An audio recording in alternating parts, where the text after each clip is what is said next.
up your mind, you will see all the beauty of this land. You're a star. Take a look around you. What do you see? Take a look within you. You're a blessing to all. Well, in your time. Ọba tó ṣoore fún mi ṣoore fún wa tó ṣoore lójoojúmọ́. Ọba kọ má ti kà lẹ́yìn. Adúró gbọ̀ngbọ̀n lẹ́yìn aṣọ títọ́. Kò jẹ́ ronú ibi rárá. Inuka Africa. Sima sima simama. Inuka Africa. Semuka Africa, usashitali sire pasi. Maria no kuda iwe, wakakomborerwa iwe. Maruti osenga azive mwari nekuda kwechako chiedza. Zvirima uri zvikuru. You a star, you are born to shine, it's time to rise up. Arise, arise, your light has come. Uri mwana wa mwari, creation waiting for you. Show the world your light.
Is a godly favored continent. This jewel is the nucleus of the world, as it is the most centrally located continent.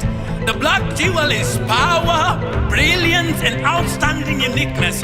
This jewel is gold. It is vast gas and oil reserves, diamonds, timber, fish, and great wildlife sceneries. It is vast, beautiful deserts and a unifying coastline. The black jewel uniqueness is in its color black, the very depth of all colors. It is victory. Our victory as a black jewel lies on our genuine black knees, knelt in a unified cry to the Almighty. Our black jewel will rise in Nuka Africa. The black jewel. Your time has come.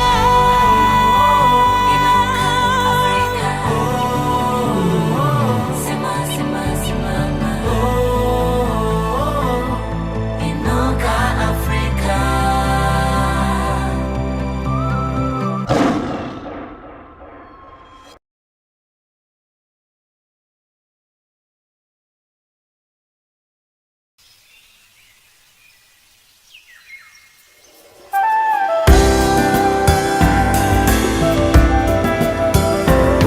The time is now for Africa. The time is now for you and I. In the northeast of Africa, in the land of Egypt, Abraham was made rich. Father of nations was made rich. When the next generation was born, Isaac came down to Africa. And as a visitor he left rich. We're the land that blesses all. When the whole world was hungry, Mama Africa, you gave her your food. It was Jacob you made rich. It's the whole world you put a smile. This day we stand in the land that fed the whole world. This day we're saying no more hunger in Africa.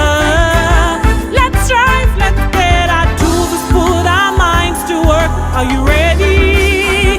Africa.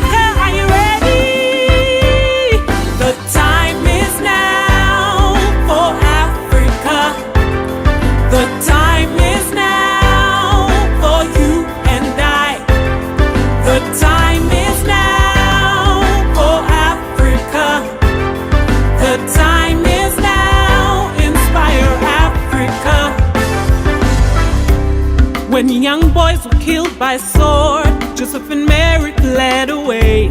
Baby Jesus, they kept safe. They found refuge in Africa.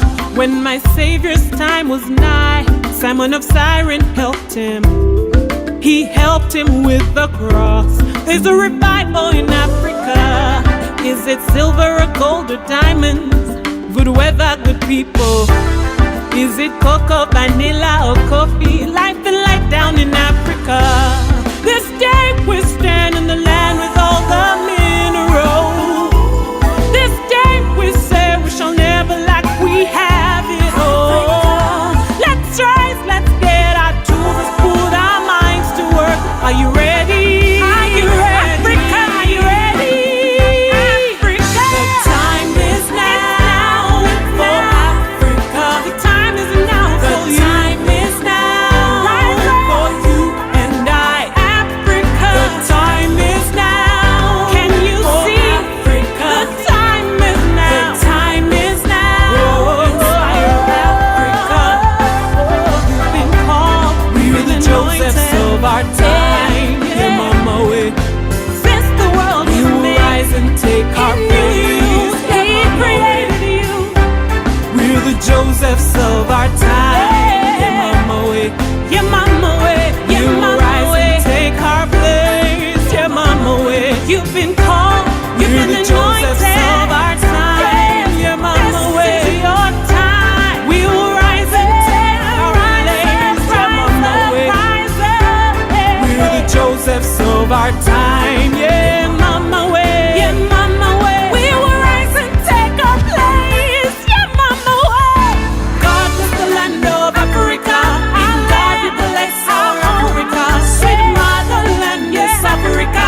You'll always belong to Africa. Mungu tusaidie.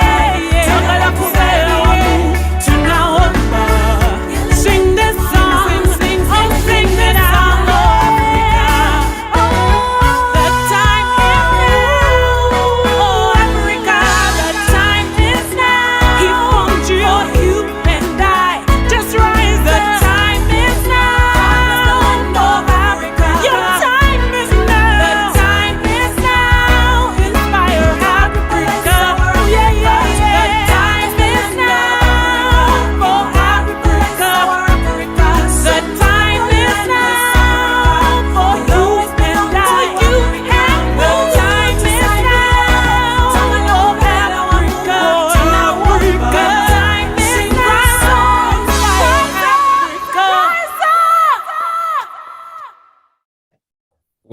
Welcome to Inspire, the fourth installment of the working group. For those who are joining us for the very first time, a very special welcome to Inspire Synergy. We are happy that you could join us for a very important evening in the history of Inspire. We are confident that we're going to have a good discussion this evening. So we just want to welcome you, be at ease. We're looking to hear some of your input on how we can do this together. So we are very happy to have you this evening. For those who are joining us for the very first time, we've been having a series of post-conference working group presenting back what they've been able to do. We started with the critical skills development, one of the initiatives we want to drive. That was done 4 weeks ago. And then we had the development, the community development initiative. Specifically, we've picked to address the issue of teenage pregnancies. And we had some very interesting discussion, I believe, 2 weeks ago. And then last week we had really driving think tanks. We had Solomon talk to us about how we can drive advocacy in a very meaningful and powerful way. So those working groups are ongoing, and we're making good progress in those working groups. We're now into what I would call execution stage for those working groups. Today is yet another important session where we're talking partnerships between the Africans living in the diaspora and the continent, the development of the continent. Very packed evening. I want to tell you, you're going to enjoy it. This is something that many of us can participate in. And I'm sure that you will have great fun really listening and contributing. If you don't mind, as we get started, just introduce yourself on the chat. Tell us where you're joining us from. We do share the presentations, the recordings. If you can share your email on the chat, we'll pick those up and make sure that all the material that will be discussed today will be made available to you. So do introduce yourself. Tell us where you're joining us from, what you do, and your details if you can, so that we can share. I know you also we'll share with you our direct contact if you don't want to put your details on the public arena with the data privacy. It's very important. We'll share a direct number of our administrator where you can actually share those details if you don't feel comfortable sharing it here, but the information will be used purely for this initiative, nothing else. But thank you so much for that. I would like us to get started. We have four people presenting to us today. Our president will be making a case for this partnership initiative. They've done some extensive work, so we'll be showing us some of basically casting the vision or making a case for what we want to do in these partnerships. They've picked specific issues that they want to address. You'll see those very clearly in his presentation, very precise, and I'm sure we'll be able to have a meaningful discussion after that short presentation. We also have somebody giving us a practical example of what can be done within the investment case that we would want to explore in the area of agriculture. Lydia will be talking us, making that case, showing us that case study, something that she's practically done. This is not theory. This is something that is already working and on the go. And then we have apologies definitely from our ambassador. He's traveling, he's driving from up country, so he will not be able to make. Ambassador Elly is not able to join us, but he has a able representation from one of our speakers. We'll be talking about leveraging diaspora investment for national development, Dr. Marius. We're looking forward to having you, Dr. Marius, and I'm sure you will ably represent the ambassador as well. But thank you. That's the lineup for today. We'll definitely have a Q&A session where we'll get to, this is an interactive session. Once the presentations are done, we'll get into the actual details of the discussion, getting your questions, answering your questions and concerns around this, the topic that is going to be discussed. Welcome once again. For those who are joining us for the first time, we're happy to have you at Inspire. Inspire, as I'll introduce the president now, will give you just a snippet of what Inspire is, what our vision is. Inspire is a continental-wide movement that is really beginning to make a difference in our continent, and we are happy that you could partner with us this evening. Without wasting any further time, I would like to introduce the president of Inspire, Mr. Paul Wafula, who's based in UAE, to kick us off with making a case. Mr. President, if you can take 1 or 2 minutes just to share the vision of Inspire, because I see quite a number of new faces. Please feel free to do so and then take us away. Welcome, Paul. All right, thank you, Manuel, and thank you everybody for making time to join us this evening. Our guest speakers in absentia, Ambassador Elly, Kamahungye, Dr. Marius Obwona, Mrs. Lydia Nakayenze-Schubert, distinguished guests, ladies and gentlemen, all protocol observed. It's with much delight that I welcome you once again to this evening's discussion on the Diaspora and the Rest of Africa Partnerships Initiative. This is, like Emmanuel has said, this is one of 4 outcomes from the post-conference working groups of the Inspire Conference 2021, Africa Get Ready. It's indeed an even greater pleasure for us to have our panel of speakers leave their busy schedules to come and speak to us this evening. So who are we? For the sake of those that haven't interacted with us before, Inspire is an annual thought leadership and motivational conference whose aim is to equip today's dynamic and aspiring professionals to change the continent of Africa through innovation, inspirational leadership, and upholding excellent work ethics. The conference has been running for way over 18 years, and we've been able to attract more than 5,000 professionals in the marketplace, cutting across the various corporate and business entities, private and public institutions across Africa. At the conference, this conference Inspire Synergy is the brainchild of a team of dynamic and enlightened professionals that have a zeal to uphold excellent work ethics and service delivery in Africa. And the conference is designed as Inspire. The main activity we do is run a conference, and what we are presenting to you today is just an offshoot from that. After the last conference, we broke up into working groups to try and put practical actions towards the learnings that we got from this year's experience. So this conference is designed for professionals, business people, institutions, and individuals that are interested in transforming and influencing change in the marketplace. And since our inception, we've impacted the lives of professionals to bring about change in the global marketplace.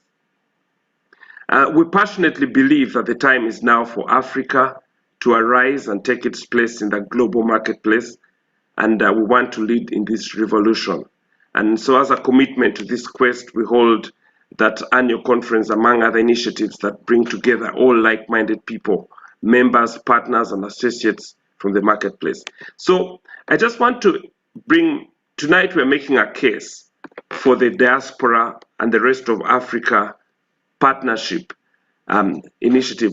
I just want to give us a bit of sight of where we came from this year. When I introduced the Inspire conference in July, I had a very clear burden about it being time for Africa. And I'll just make a few statements here, and then I'll get into my presentation. So Africa continues to lag behind the rest of the world in almost every sphere of influence, and by any measure of vital statistic that is used to compare performance of nations against each other, Africa lags behind. And Africa has for far too long laid back as she places blame on her situation on current predicaments on her past. Africa blames itself on anything and everything that has happened before, and on everyone and anyone that has lived or governed before them. We blame the old, we blame the deceased, we blame everyone. Everyone else points to somebody else to blame for the situation of Africa today. And the challenge that I made to us is enough is enough. We cannot continue blaming others for what we are into. We cannot blame our current fate on the past.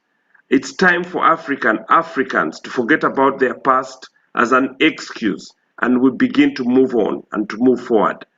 It's time for Africa to take hold of her own destiny and begin to chart out new paths to her future as she fixes her own problems.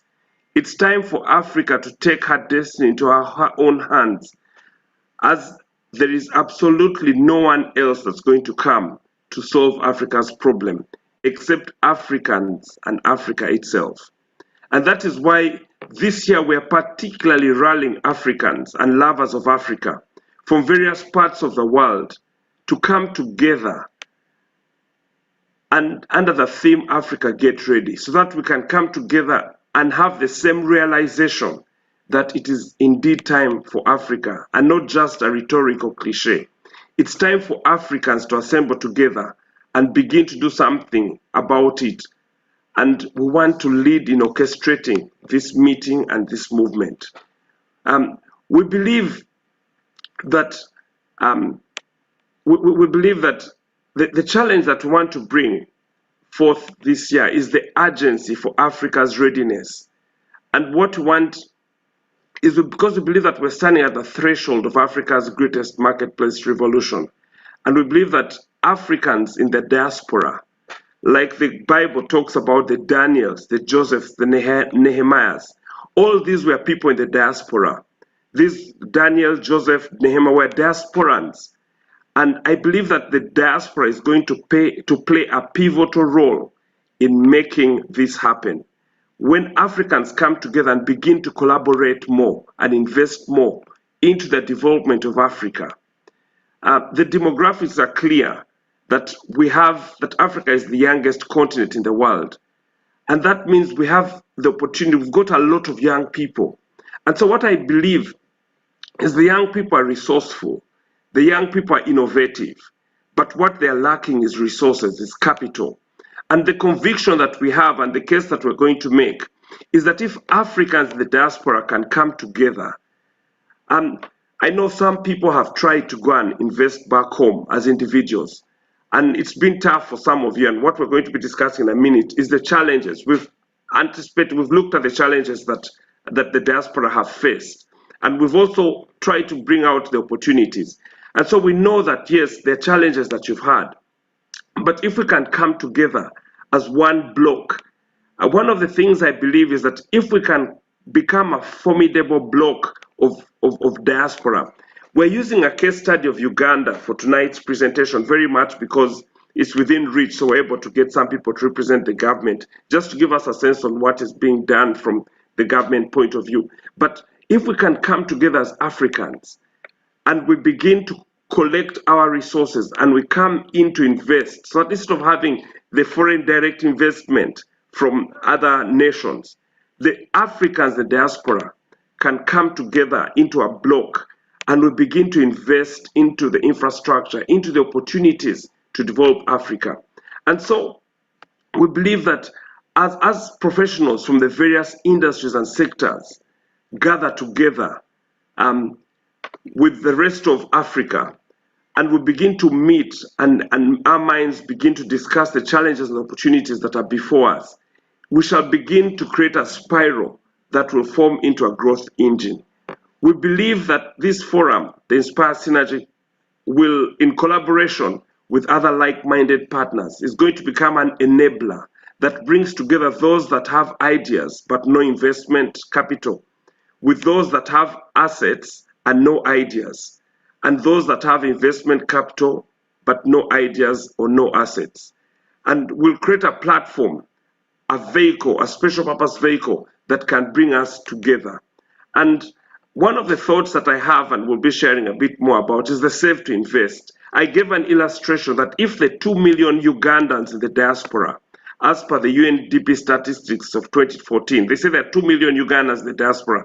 If just the 2 million were committing just $1 a month, that means in 1 year, would be able to get $24 million.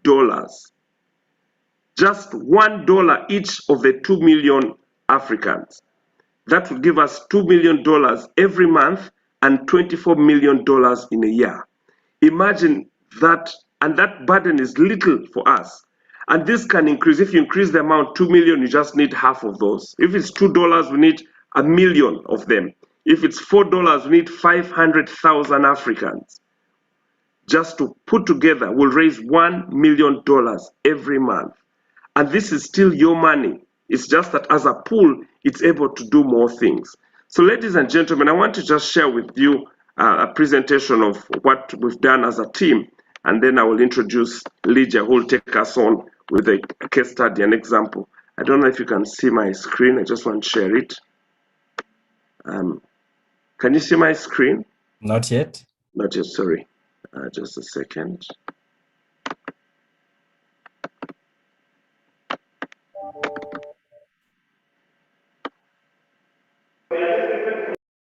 Share.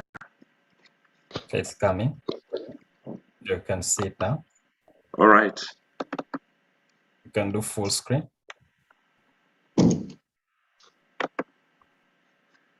Okay. Okay, so as an executive summary, so the diaspora, oops, so I'm just trying to change the view. Apologies for that.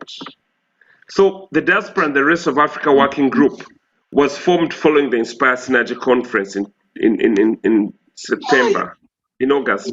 And the working group's purpose is to foster partnerships between the home country and the diaspora with the rest of Africa. So what we want is to get the Africans in the diaspora, one, to collaborate and then do business with the African continent. But also within Africa, we need to do more intra-continental trade. So right now, most of us do trade. Yes, there's a bit of it, but not as much as we could leverage if we did more. So what are the challenges we identified with this? The first challenge is trust. There's a trust crisis with both our families and in business. A lot of people in the diaspora have been victims of bad experiences when they've sent money home, even to family members, and the money has been misused. So trust is one of the key challenges. How do we create trust? The people at home, how do you become trustworthy? How do you become the people that somebody else can send money to and you can be very good at utilizing? So trust is one of the biggest challenges. There's a lack of trust with family and even trust with doing business with each other. And this is largely because of embezzlement and misappropriation of funds. Money has been sent home and money has gotten lost because people have misused funds that they've received. And on top of that, there's also poor accountability. You send money and they can't explain how it's been used. I'm speaking generally, so don't feel like I'm speaking about my own experience. This is just a collection of experiences from different people. So poor accountability is the other challenge that we find. Then there's the challenge of poor work ethics. A lot of the people that we seem to, a lot of people are not as diligent as they could be. You find people not really putting their weight behind what they're doing. And so that's a challenge.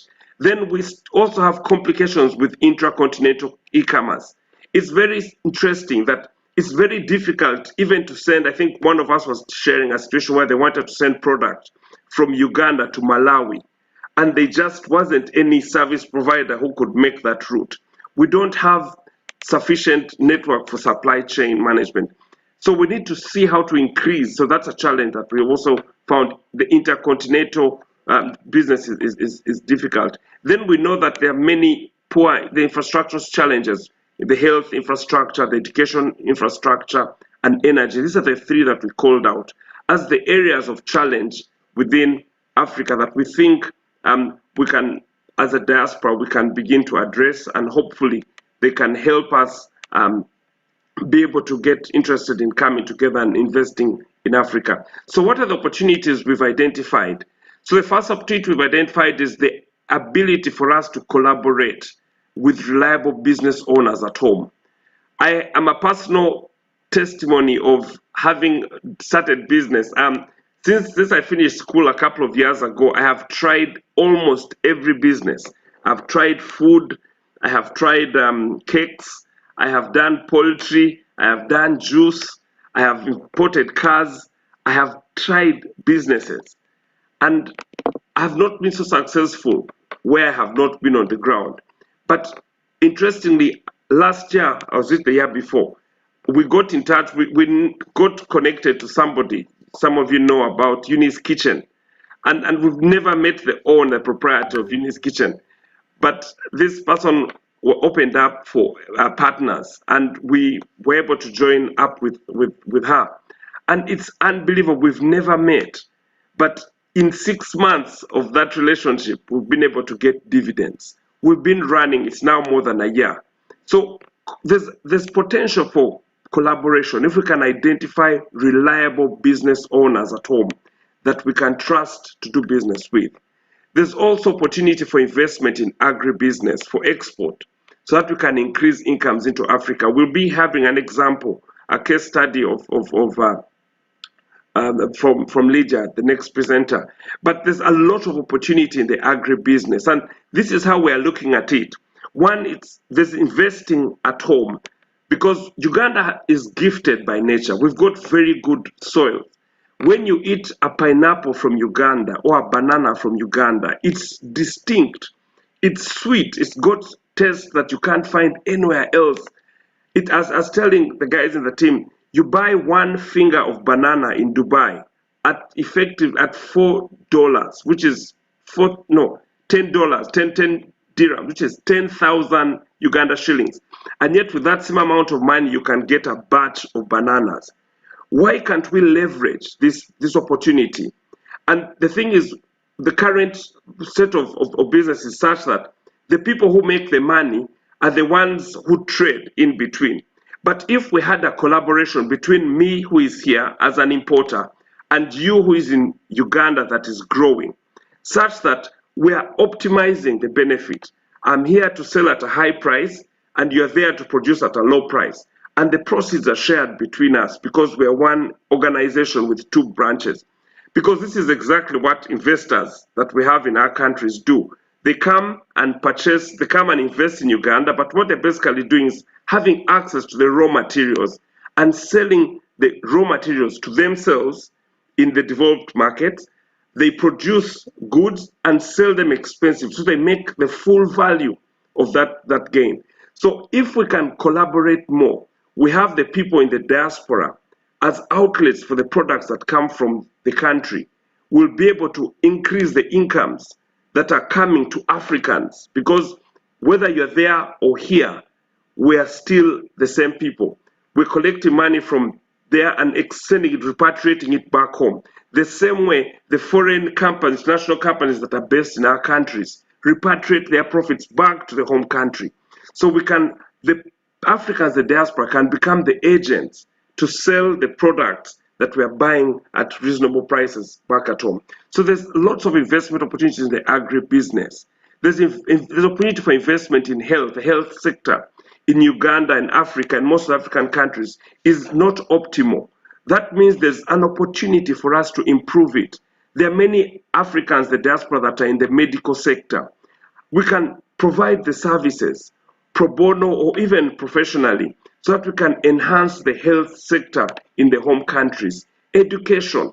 Many Africans, I know a lot of people that are in the education sector, headmasters, the principals of institutions in the West. How can we leverage that experience to go and help the education sector back at home? We can foster partnerships that can increase collaboration. My view is that if we can come together and begin to save together and invest together, we'll be able to optimize the benefit of collaboration. We also want to be able to support efforts for land reformation. One of the biggest challenges that we know back in Africa is land titling. I know so many people in the diaspora that have been victims of their land being grabbed. And this is one of the reasons why we're getting in partnership with the Uganda Christian Lawyers Fraternity, because we believe we need people in the legal profession to help us with securing our land. Land titling, there's an opportunity for us to foster land titling and also to secure the land that we've acquired back at home. The last opportunity we want to call out is the Diaspora Save for Investment, Save for Invest Africa. This is the concept I spoke about earlier. $1 a month per diaspora Africans will give us $12 per year. I'm just using the bare minimum. And yet this minimum with a lot of people will be able to create a sizable investment fund.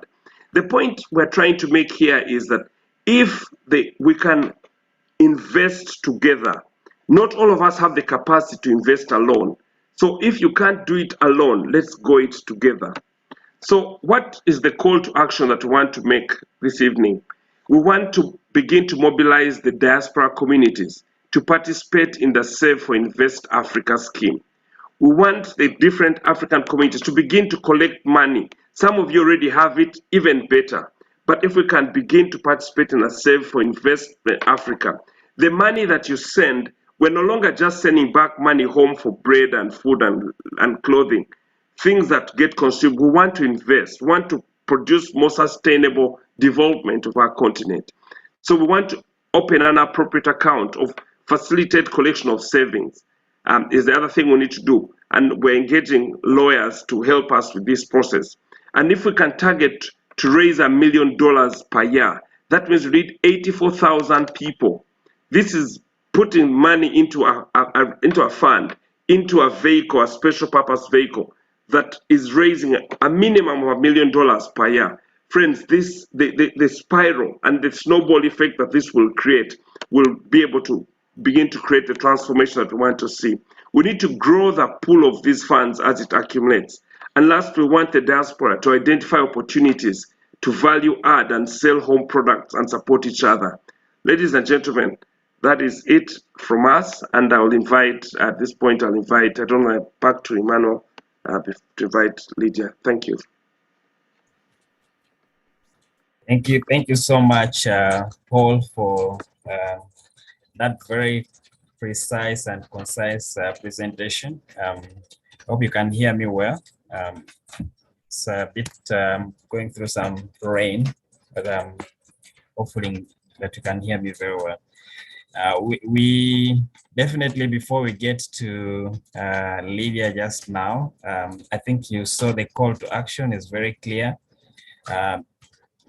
We believe that action is now, not tomorrow. So if you're looking to sign up, just indicate on the chart if you're keen to participate, especially on the savings piece.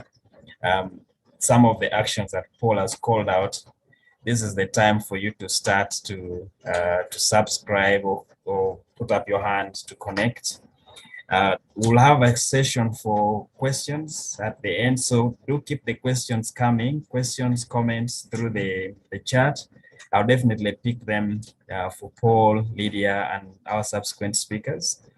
So do keep those questions coming, questions, clarifications that you require, some ideas, fresh ideas. We are open to fresh ideas. Share them on the chat. We'll re-echo them and discuss towards the end.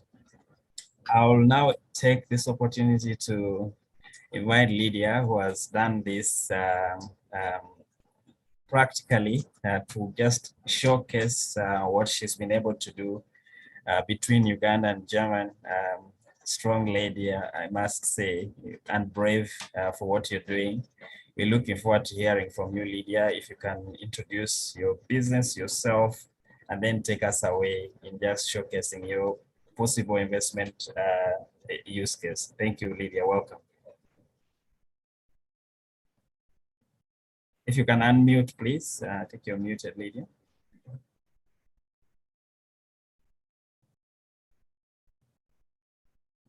You need to unmute. Good. Thank you. Good evening, everyone. I can hear you now. Thank you. Yeah, go ahead. Yeah. Hi, everyone. Thank you for this invitation and introduction, Emmanuel and Paul. I attended the Inspire conference this year, and I was really blown away and excited. And I'm glad I get to share a bit of what I do with everybody else. I would like to give a special shout out to my husband who's on the call today, Dr. Nakayenze-Schubert. Thank you for being here today, because yeah, it's an interesting journey we have working across continents. Let me just try to get my slides up and then we can get into this.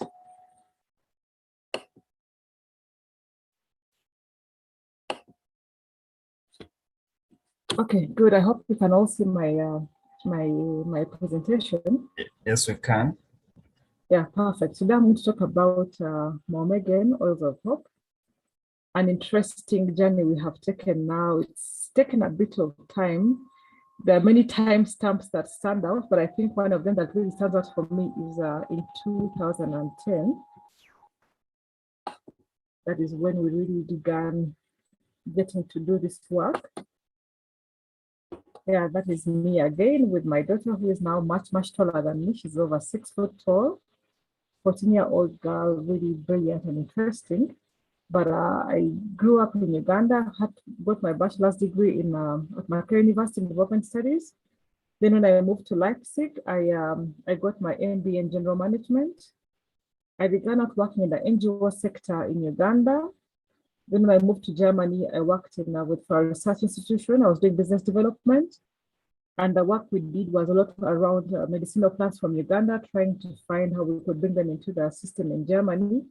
because Germany is one of the countries, I think, that has one of the most established herbal medicine uses in the world, that many of them can be prescribed by doctors. So I thought that quite is interesting to get into that.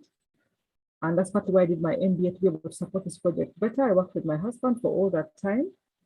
And then eventually in 2018, I moved back to Uganda and founded Donka Plant Uganda Limited. And then in 2019, we began the Momegan Natural Cosmetics Oils in Otohe district in northern Uganda. That is a bit of the summary of it. And then if I can go a bit further, the art of the start, how we started all this.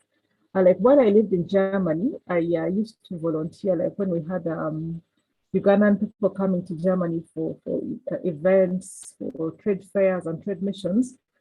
I would offer to translate for some of them and help them to make the connections, because the thing I learned is many of starting companies don't really have the capacity to crack the big business deals, but they're able to talk to smaller buyers.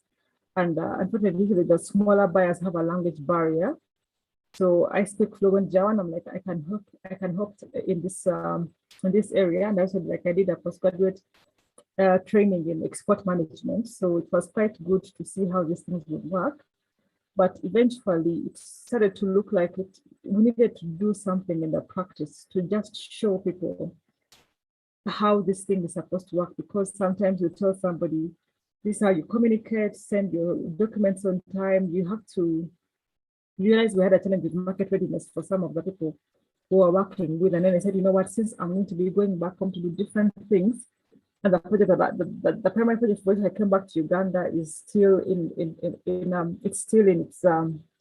its starting shoes. We are not yet where we need to be. I'm like, I have a bit of time on my hands. I've done a lot of trainings for SMEs, help people, coach them into starting their own businesses and the like. Then I'm like, okay, we'll see how we can get about this whole export business for agribusiness products. Yeah, so Onkaplanta was incorporated in June 2019 in Kampala. We develop products for animal, plant, and human health from indigenous Ugandan plants. We identify, research, develop, grow, produce, and market these products.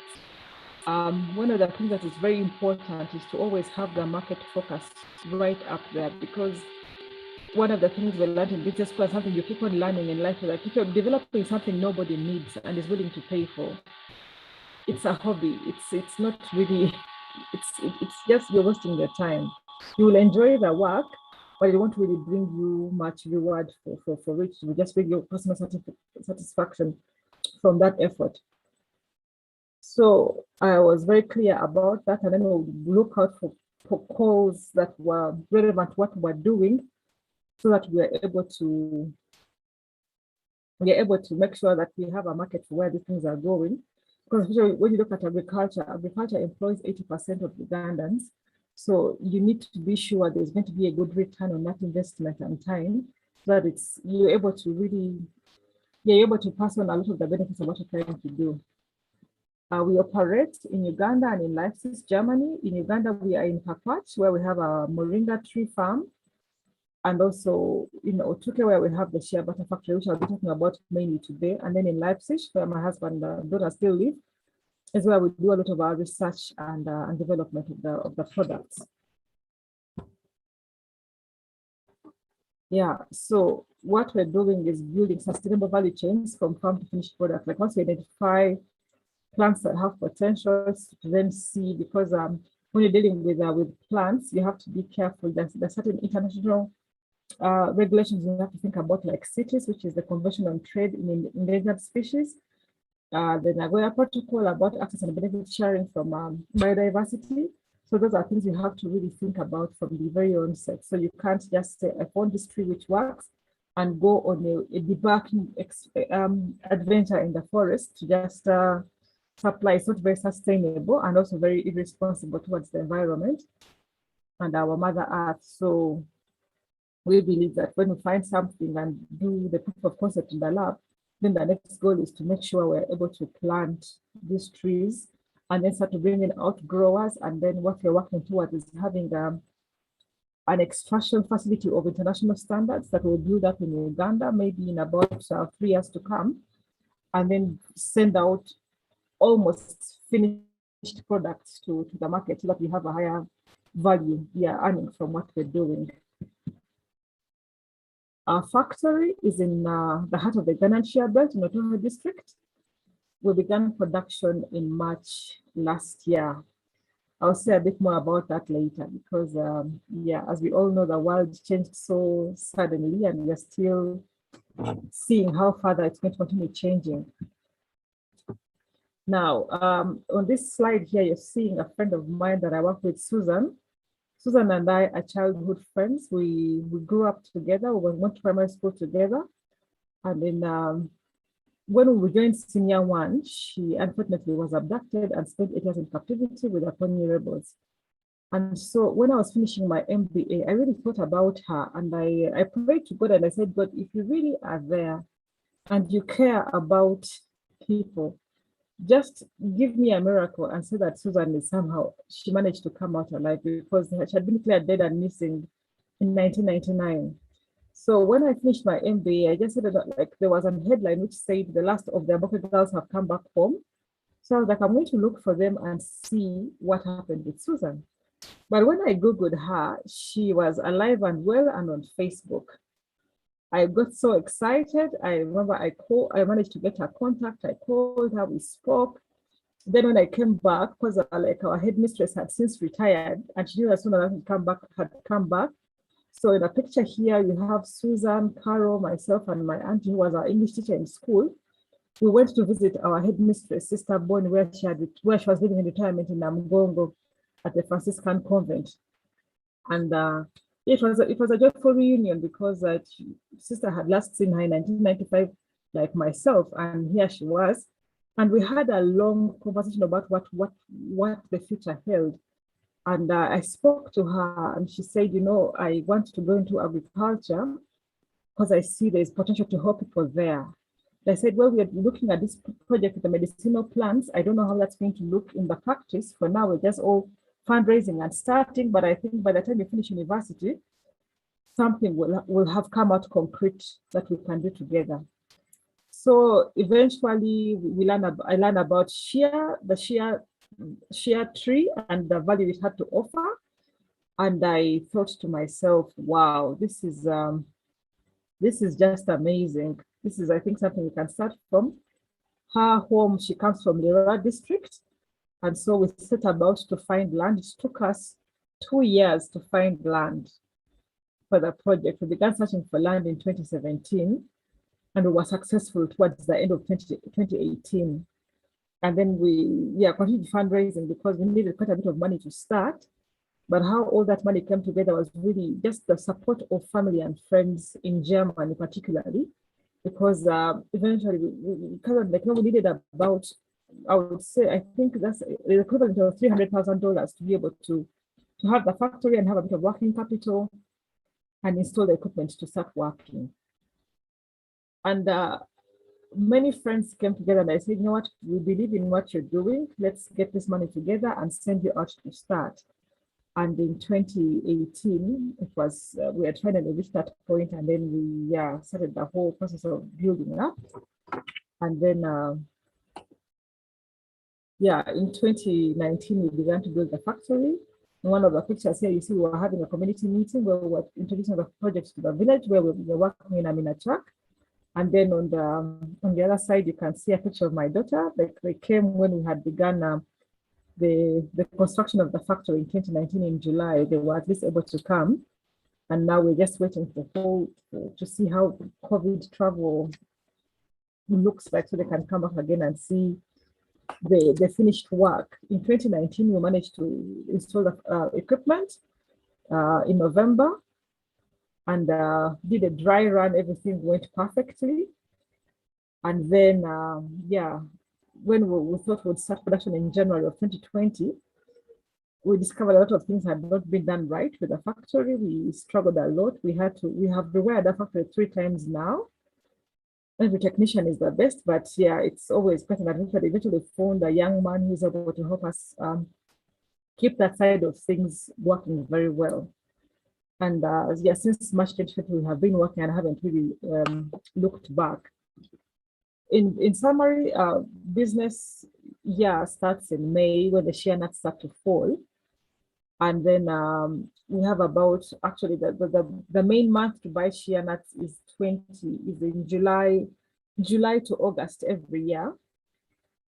And we bring the nuts to the factory, dry them fully ourselves, then do the sorting, the washing, the packaging and processing, and then do the sales and all of that. Our team here, the core team, we have Susan and Sam. Don't go to Sam. I'll say one thing. Sam is the LC1 of our village, and he has helped us solve so many problems. Like when we came in, like the person who sold us the land refused to give us access to the road. So we had a bit of a trouble because we were 1 kilometer off the road in the village. But he took it upon himself to talk to all the different families where we could have possible access to the factory until we found the easiest place that only had 2 brothers who were next to our land. And then he sat down with them and spoke to them and really, you see the value of community leaders with the work he did. And then he said, whatever we can do to make this thing work, we're going to make it work, because we have had so many projects come here to Otuke for shea butter and they have failed. We want to see that this one is a success, and whatever we can do, we are willing to do it. And even the LC1s of the neighboring villages, they all came and said, we are here to help. The church leaders came and said, we are here to help. We shall pray. If you need us to talk to people, just let us know how we can make this thing happen. And then Katarina is a colleague of my husband as well. She also she's a biologist as well. And she said, I come from Eastern Europe. I speak 3 main languages that side. So if you need support with customers there, I'm available to help. And that is how it has really worked. Yeah, the way we do our business is we pay a direct price to the collectors, and we cut out the middlemen and middlewomen. And the other thing we do is, because this shea belt has very poor infrastructure, we transport the shea nuts ourselves. We don't put that burden on the collectors. We go and pick up and bring to the factory and dry them. And by using high quality equipment, we put the equipment from Germany for the factory. Well, at least we have one of the best qualities of shea butter in Uganda you can find at the moment. And of course, when you make sure your nuts are well handled, you have a good product to offer. I know in spite of the COVID challenges, we have insisted on staying strong on product development and innovation. Currently, we have shea butter, moringa oil, and sunflower. In this month of December, we're going to begin the production of marula oil and desert dates as well. And then I think mango butter is something we're pushing into the new year, simply now because the mango season is long gone. There's still a bit of work to be done. And we decided not to waste the season of COVID. Like, if we can't do sales, we shall do R&D. So by the time markets fully open up again, there's a lot we have to offer. Specifically because we are looking at targeting people who do cosmetic formulation themselves and are looking to source at least 2 ingredients, and so we can offer you exciting ingredients from our communities in Uganda. Right now, that is what our products look like. We have the shea butter and moringa oil, then also have the shea butter and moringa oil for bulk purchases, and then we're doing shea butter handmade soaps, mainly for the local market in Uganda. In our community right now, we have about almost 30 members of staff in Otuke and in Pakwach. And we have done a lot of training for our workers.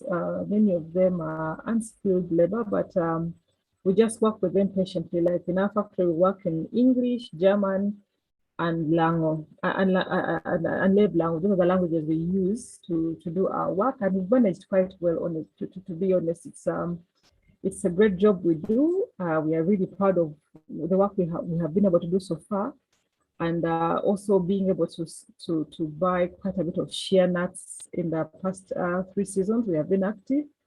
And then also, like, we began to reach out to farmers in Kasese when their markets for moringa fell away due to COVID. We stepped in and said, okay, we can start to produce that moringa oil already while we wait for the moringa within our region to also grow. And it's an oil, actually, it's one of our fastest growing products at the moment. It's quite well received both in Uganda and outside of Uganda. And it's outselling the shea butter at the moment, actually, because everybody who gets to use it really, really loves it. And then also being in the community, you're able to see the needs and reach out. Like last year, we had a period of starvation, and we're able to reach out. We did a Facebook call and did a fundraiser, and we're able to reach at least the communities where the factory is located and get food for those 105 households. And also reaching out to the girls in the community with sanitary materials for them to use. And we also adopted a football team. And the thing I like about our football team is we also have a girls section of the football team. You know, in this season, we have seen with children being out of school, that teenage pregnancies have gone really, really up. But at least we're able to keep them gainfully engaged. And our football coach also is an agriculture teacher. So our football team is also learning a lot of skills. They'll be them and their families are going to be our first model farmers for the concept we're introducing for Momegan, to say, you not only sell shea to us, you can sell moringa, you can sell marula to us, and this is how you can grow them on one integrated farm to have all these things, so that all year round you have a number of products you're able to sell to us to use. And also keep on reaching out. Of course, we hope to grow this further. Like, also get a bit more of the bulk clients, what involve them with more, so we can reach out to more youth. I think sports is a language young people speak very well, and then you can use that to add on to other things we want them to do with us and their families, and reach them through that, instead of the classical things people try to do with communities, when it would just go through sports, because that's the door that opened up for us during COVID, actually, to help in that regard. Yeah, 2019, when we started out, we were featured in the local newspapers in Uganda. And that is really what we're doing, turning it into a hub, not just for shea butter, but also for just natural cosmetic oils, and seeing how far that can go. What we hope to really have is to have multiple sustainable shea income streams around the shea butter, honey, production of chocolate briquettes, and also what we are piloting now in Otuke at the factory is to have a woodlot for charcoal production with a high efficient kiln. Because current charcoal production in Uganda, about 80% is lost because of the inefficient burning. But if we can improve that and then make sure people are using other trees than the shea tree, we can protect the shea tree without hurting energy needs, because 90% of Ugandans still use charcoal to cook or firewood. So unless you give them a real solution, you can't say cut down trees without giving them where they can turn to. So we're going to model that and hope that it can scale up in the near future. In terms of support, a lot of the support I have had has come from the German government, because they're very strong on supporting research and also translation of research into real products. We've had like about 5 grants over the past 10 years to support our work, the writing of the business plan, the proof of concept, matching with partners, with marketing partners, and it's been very helpful for us. Then eventually, when I decided to come back home, it was not an easy task to get dual citizenship, because Uganda and Germany do not have that agreement. It's a case-by-case decision. But through the support of the German, the Federal Foreign Office in Germany, I was matched with a very good former diplomat to Uganda, who managed to help me to prepare my documents and arguments. And actually, I was successful and managed to get my passport back to be able to do my work and have freedom to operate. Some of the challenges we have right now, the 2 biggest ones, is we don't have access to the national grid, and running a factory in Uganda really increases our cost of production. And then we have very poor roads in the shea belt, which increases our cost of transport immensely. And then one of the things we're still figuring out how to deal with has been the COVID effect on international markets. simply because trade fairs have been shut down for a long time now. And now when we thought they were reopening again, most of the world, especially Europe, are experiencing high COVID numbers that many things have been shut down again. So it's going to be something that's going to keep on being difficult because it's very hard to send a cold email to a supplier. It's easier to meet at a trade fair and then have those one-on-one discussions to see how to do business together. Yeah, what the future looks like, we see one of the things we need to look at is certification to increase our market access chances. Then we want to expand the factory to have a modern warehouse we can store more raw materials. And then also want to build a solar-powered cold room. Number one, we have a lot of sun in Otuke, but these rooms do exist so that because when you have when you're able to store shea butter and oils under 8 degrees, we increase their shelf life from 3 years to 5 years. That gives us more leverage to produce and have more, have flexibility to respond to demand if it is there, but also to be sure that at least you can maintain the quality of your product for a longer time without necessarily increasing the cost, because with solar, it's a one-off investment in that. And we are very strong on product development and research. And we'll have a wide range of high-value cosmetic oils because the thing I realized, there's so much you can do in agribusiness. And I thought I'll just go into this particular market simply because for as long as there are women on God's good earth, there will always be a demand for cosmetics, and especially natural cosmetics right now. The trend is strong on that people are seeking more to use natural products, even within Uganda, even within Africa. People are seeking to use more of the natural products. And that one, I think, will be able to, I think we're going to be the first people in Uganda to offer marula oil that is homemade, for instance. And this country also, we have a high import level for products. And I think we can bridge that gap very easily by even just focusing on the local market. And one of the things we've been strong on is leveraging the diaspora networks to access new markets, because right now, sometimes you have very small inquiries where the shipping costs are about 10 times the cost of the product. But people at least are like, hey, I'm traveling to this country. If you need me to deliver something, I'll do that for you. And that's how we've been able to go in so many countries in a short time without necessarily increasing our budget to be in those spaces per se. So being in that network has been very good for us. Just actually Ugandans all over the world have been very supportive to the growth of our business. What I would say to diasporans is networking is very important. You have to just keep on talking to people and seeing what comes out of that. Just be in those spaces where conversations around working back home are happening, because that is how you get to see what possibilities are there, different ways to work, because not everybody has to fully move back home like I need to do what I'm doing.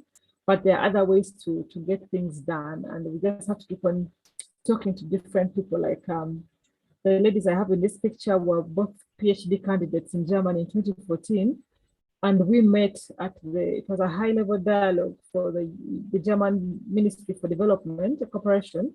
They were rethinking the Africa strategy. So we sat there and talked. And that's how the opportunity to showcase Uganda at one of the biggest SME conferences in Germany happened. And actually, that is what gave me the confidence to actually now say, actually, there is a potential, there is a demand for Ugandan products. And I think if we do it right, it can help us to grow our incomes. Because like Paul said, we can now become the people who are the conduits of that cash, because we're able to be on this side and on that side. And then we know we are repatriating those profits back to the continent to develop it further. And we're able to do that with the things we have to offer. Then when you're doing your homework, you need to do homework and do homework on the homework, because sometimes, things around purchase of land in Uganda can be very painful. I think we see that in the news a lot. Something I've experienced myself, that family will collude to really lead you to suffer a lot of financial loss and just stay in a system of legal. The legal system is very draining, because a simple case can drag on for years and years and years. So you have to be careful whom you liaise with on ground. Then you need to be very patient and very resilient, because it's not an easy journey. There's a lot of sacrifices to make. You lose some relationships with family, with friends as you work. So you have to be careful about that. But then as you work, you need to build up teams and systems to do your work, because you can't be an island, you can't be a one-man or one-woman team. And I would just give my one of my school mottos, which is really never give up, because it can be very, very, very taxing to do this work. Like for me, last year was a tough one because due to the first lockdown, it was really hard because flights were shut down. And for the first time, I didn't see my family for over 7 months straight. And it was really tough to be an imam for that kind of time. But at least now, with all the SOPs, it's possible to stay in motion and be able to live in both worlds again. And that has been quite good. But also, like, you need your family to be on your team, because, like, I think without my husband's support and our daughter's buy-in, because I think she pays the highest price for what we do. She gets to grow up with one parent most of the time, but she's very much in sync with what we do. Actually, like the logo you see, she did the first sketch for that logo that we are using. And so I always get her to give a lot of input into the design of the product, what they think about it. And she even invested some of her money from her grandmother, her trust fund for university. She said, you know what, I'll give it to you guys to get this thing going. And she said, you see, the beauty of me giving you my money is even if the business goes bust, you as my parents will have to figure out how to pay for me to go to university, so I lose nothing. But if it works out, then I'll go to university with a bit of extra cash to spare. So that I'm grateful for that. And also for friends that call, they support, they pray with you, they purchase, they mention you in spaces you could not easily get into, and then before you know it, the story starts to grow. Yeah, the journey of 1,000 miles, I think we're now at about maybe mile 10. There's still a longer way to go, but we firmly believe that we will get to where we want to be. I've just remembered now that we're supposed to have shown a video. Maybe if there will be time later, we'll get to see it. But yeah, that is a bit of what Momegan is. Thank you for letting me share with you tonight. Back to you, Emma. Thank you so much, Lydia. Lots of appreciation for what you're doing. You have really made Africans proud with what you're doing. And I believe if we can scale what you're doing, I think if we can have 10 of these similar projects, would be in a very good space. And we look forward to the rallying call that Paul made of how do we create the resources and the funding to be able to scale this. Our objective is to transform Africa, and we look forward to model use cases like this one to be able to invest. So we really appreciate you. A lot of appreciation for you, Lydia, on the chat. Please do keep the questions coming. We'll definitely come attend to those questions. Lydia and Mr. President, you're not off the hook. We'll definitely come back to ask you some of these questions, but also feel free to respond to the questions on the chat. Just in case we do not get to the questions, go into the chat and respond to some of the questions. We'll pick some of them for you to address, but thank you so much. We'll play that video that you provided for us. I don't know if the team has it. We don't want to miss. This is part of the story. If we can prepare the video, but as the team prepares that video to play, I just want to recognize the presence of some of our college or council of speakers, council college of speakers, the team that have shared some of the ideas with us over the years, and we've been able to put these ideas and make it work. Some of us are products of your wisdom. So we have Solomon Ikiodia from Nigeria, one of our speakers, distinguished speakers. Bishop Ngwiza Nkandla is here with us.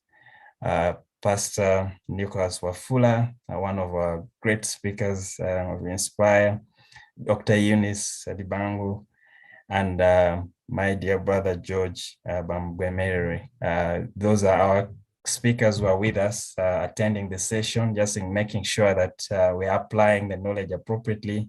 We appreciate you for making time. We know that you've invested time with us, and you want those concepts and principles that you've shared to work. And this is a demonstration of us using and applying those principles. We'll play the video, then I'll introduce the next speaker. If you can, please, thank you.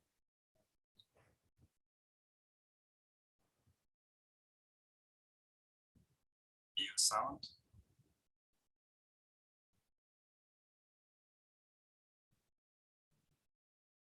You'll just get it right. Sound is not coming. Shea butter here in Otoke district. Thank you.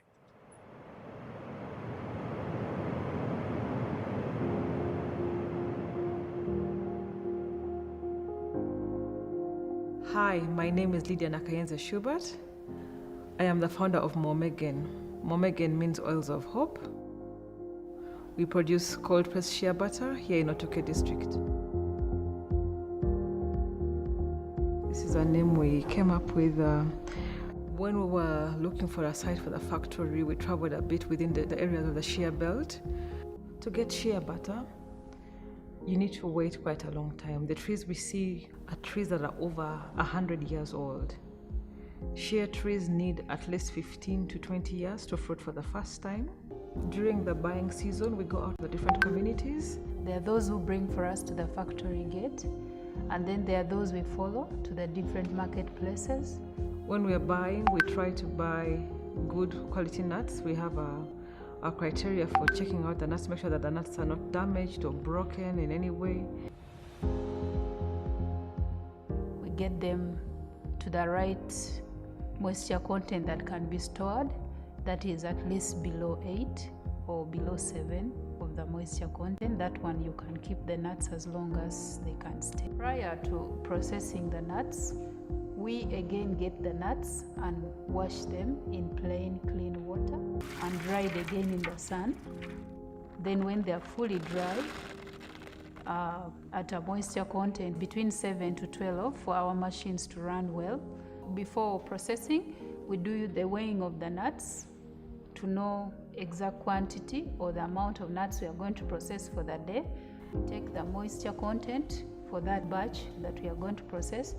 That is when now we feed it to the machine and we start pressing the nuts. After pressing, it goes to our crude oil tank. That is our reserve. We press until we have the right amount.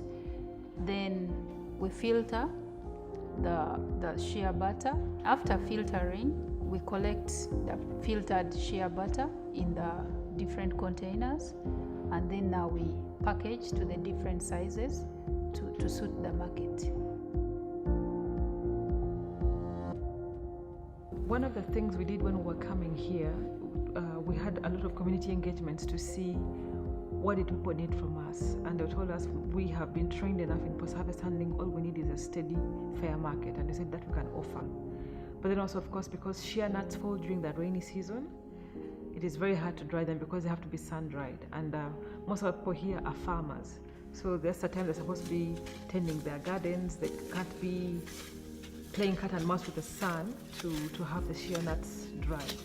We are working with the local communities to use natural resources sustainably to produce the very best cold pressed Ugandan oils. So we welcome you to join us on this journey.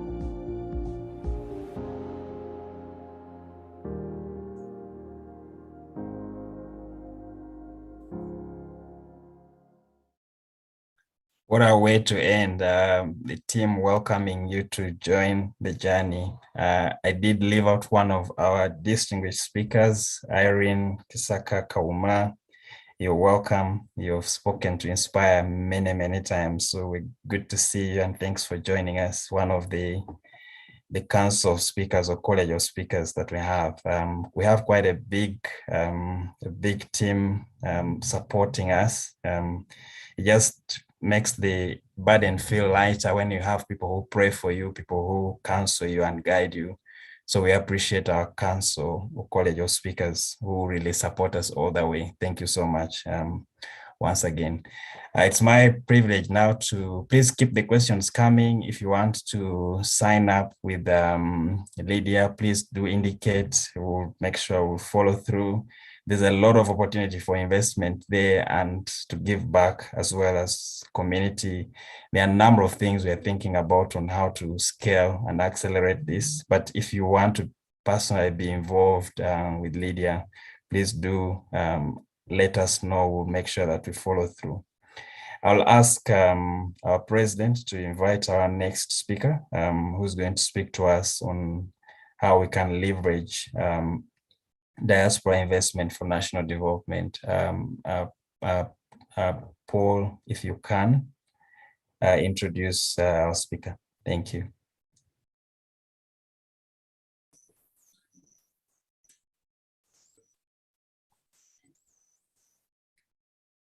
Okay, I'm happy to bring in Dr. Marius Obwona. Thank you and welcome to address us. If you can take the floor, we'll give you time to just tell us how we can leverage, how you think we can leverage the diaspora for national development. Thank you and welcome. Welcome to Inspire. Thank you for making time for us. Welcome.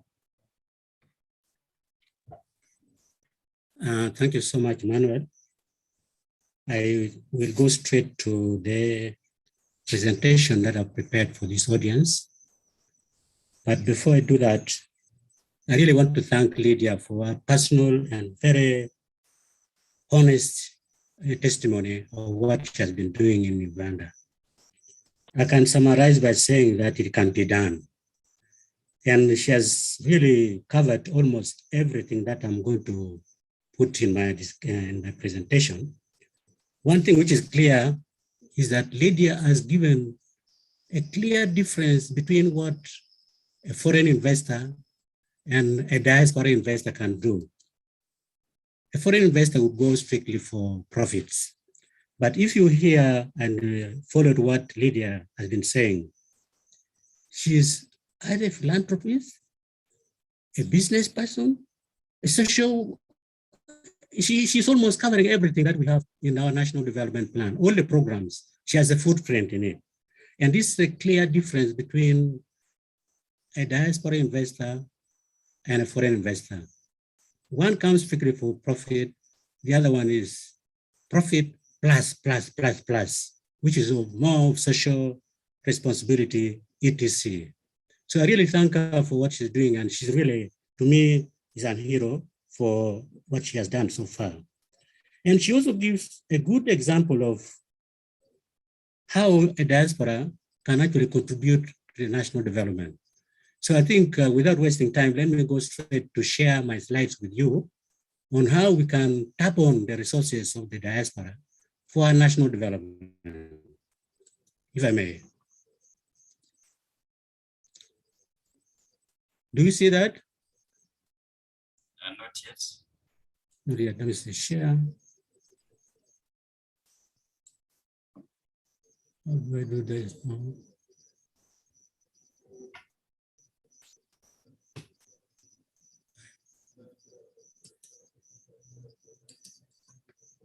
Hello? We are not yet seeing your presentation. You can share it. You're not yet seeing the screen? Not yet. Not yet. Let me see.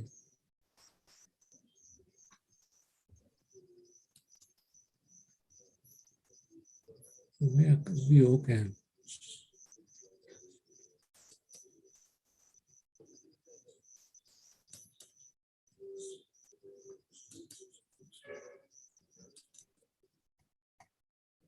Is that okay now? It's coming. Yes. Do I make it full view? Yes. Yes, please.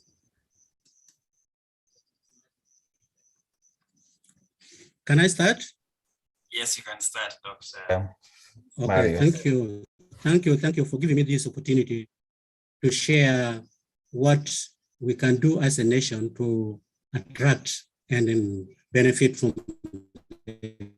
diaspora investment.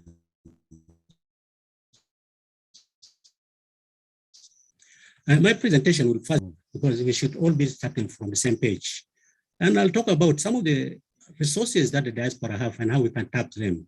Then, of course, I'll give my conclusions based on what we have, or I'm going to discuss with you.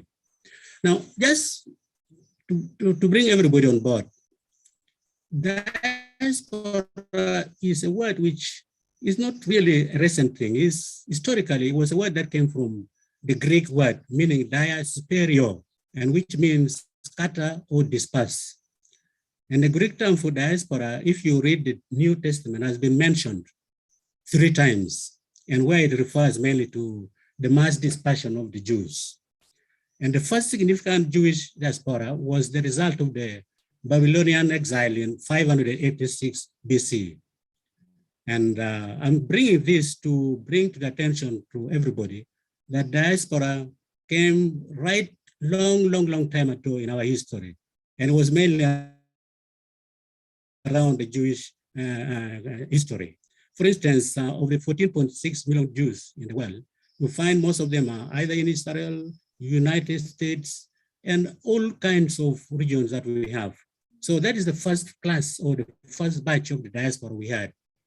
But now, today we use the term to describe a community of people who live outside their country. And this includes, for instance, illegal workers. These are who are employed without contracts and are getting really meager pay for what they do. We have export contract workers who go for the care economy, construction, security, and so on. We have the migrants looking for greener pastures. And of course, we have the professionals and those working in the international organizations like World Bank, IMF, all these. All these are different categories of the diaspora. So what I'm trying to illustrate here is when we're talking of the diaspora and you want to design a policy to support them, one size cannot fit all. You have to be more specific on the types of the diaspora you are targeting. And often their earnings range from very low, extremely very low, to very high. And what I normally describe as the lower one is what we could call tears of misery. And then the higher incomes are what we call tears of joy. So these are the kind of categories of the diaspora we have, not only Ugandan diasporas also, but for all other diaspora in the globe. So it's really a heterogeneous category, and therefore, I still repeat, designing a policy must also look into account or take into the characteristics of the diaspora we are wanting to target. Now, the largest global diaspora communities now, and you see mainly Chinese and India, and you can see millions of them scattered all over the place. And the small circle, or the smallest circle is about 0.5 million. The second one is 1 million, and the other one is 2 million. I'm bringing this to give us the impression that the diaspora is a global thing. It's really not just the Africans going to Europe, etc. and so on. But it is really a movement of people around the globe, and for many reasons. Now, the beauty with the diaspora is that they have opportunities like human capital, high levels of education, training skills, and knowledge that might be drawn from for our own country. They also have what we call financial and entrepreneurial capital.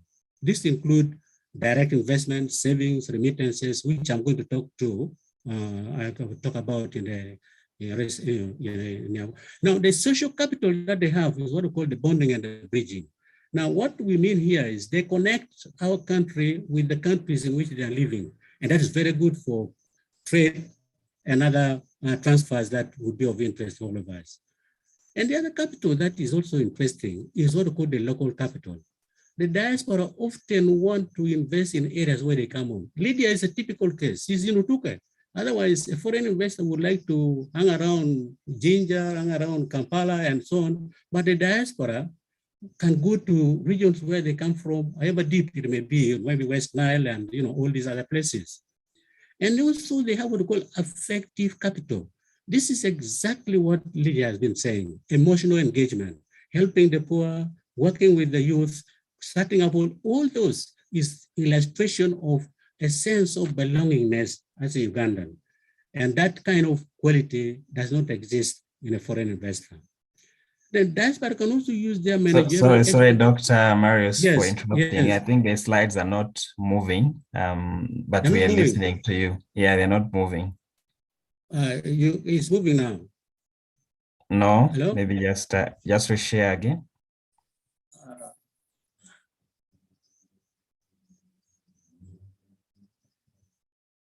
But you can keep talking. Let me just talk. Let me just talk. Yeah, then we'll definitely share the slides with Yes. the So audience. I'll share the slides, but if you can hear me very well, that's fine. Yes, we can. Thank now, you. Go ahead.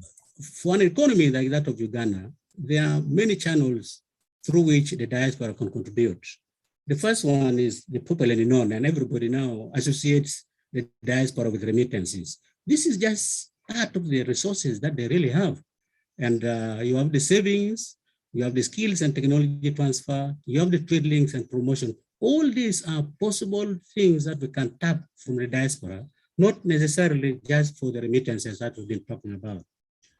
Now, what is this? It's not moving. Now, okay, let me start by the talking about the remittances. Now, with the remittances, when we look at it from the macro level, they contribute to employment creation. We all know that is because when they come direct to households, they can start some micro enterprises and so on, creating employment, that is.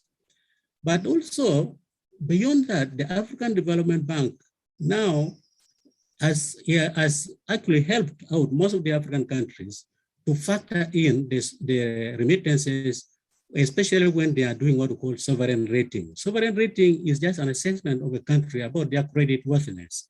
So the more remittances you get, actually the higher sovereign rating you can get. And the higher sovereign rating you get, the more access you have to financial institution resources and so on. It makes you be more credit worthy. So that's how far now remittances have gone. They are using it as a factor in sovereign rating.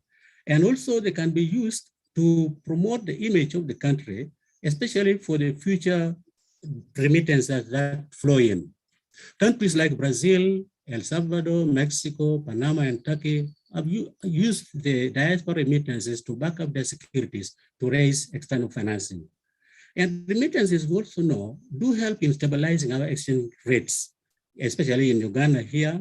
Now, imagine if the $1.5 billion that flow in were removed from the economy. Definitely that would be reflected in the exchange rate volatility and so on, and generally what we call macroeconomic stability. So in a way, at the macro level, although the remittances go to individuals, to households, they have an impact at the macro level, as I said, macro stability, and also for sovereign rating improvement and employment creation.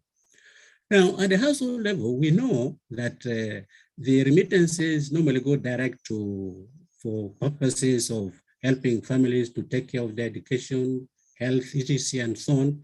But definitely, if you look at this in totality, it also helps in helping in poverty reduction and human capital development. Human capital development is education, health, and so on. So basically, what we are saying is that remittances do impact not only at the macro level, but also at the household level. Am I clear? Are they hearing me? Or? Yes, you're very clear. You're very clear. Very good. Yeah, thank you. Now, at the global level, the factors that contribute to growth are actually factored too by the remittances inflow. Now, migrants' determination to support their families in times of need and so on, all these do impact on the remittances and so on. Now, according to the World Bank data, we have, unfortunately, you can't see the slide, so I don't know how you'll be following this. Now, according to the World Bank data, remittances registered strong growth during the COVID, and the flows from 2020 and 2021 increased in many of these regions, Latin America, Caribbean, Sub-Saharan Africa, Europe, and so on. All these showed that remittances are on the rise. Now, if you look at the global remittances flow, the biggest countries that get the biggest remittances, the highest remittances are India and China. Remember I said at the beginning of my presentation that China and India have the largest communities of the diaspora. And it is also reflected in the remittances flow. So basically what he's saying is that the more diaspora communities or the larger the population, the more remittances the country get. And of course, the first 10 remittances receiving countries are mainly from Europe. The only African countries are Egypt and Nigeria. Again, still depending on the number. Now, when you look at the global remittances, FDI and ODA, remittances actually over and above the ODA now, and compared to what we used to get in the 60s and so on. So remittances have become a very important element to our national economy. Now, if you look at the African remittances inflows, the biggest one goes to Nigeria, Senegal, etc., and they have a very big percentage of their GDP as well. So in effect, the remittances cannot just be washed down the board, even if we know for sure that they do differ from one country to another. Now, Uganda also has been one of the top recipients for remittances, almost 4 to 5% of the GDP, and this has been going on right from the 90s up to the current position now. So it has been a very important element in our economy as well. Now, let me just try to talk about the World Bank survey that was carried out in July, September 2020 about remittances. They covered 41 out of the 56 districts, and I think the coverage was all over the country. Now, the questions that were asked is, in what country does your relative live? Now, we found out that most of them, 21 from the Americas, this is US, Canada, Argentina, from Middle East 12%, Europe is 21%, Africa is 42%. So in effect, when we are talking of diaspora, the biggest number, actually, the biggest proportion is coming from African countries or going to African countries. So it's not really south-north migration, but it is south-south migration that is happening. Now, a question was also asked in the survey that how frequently does your family member or relative send you money? Now, they found that 7%, 24 times a year, 22%, 12 times a year, and 2 to 3 times a year, 42%. So basically, remittances are a very common phenomenon of our relationship between the diaspora and the families that they left home. Now, also, they were asked to indicate the size of the remittances that the families normally get.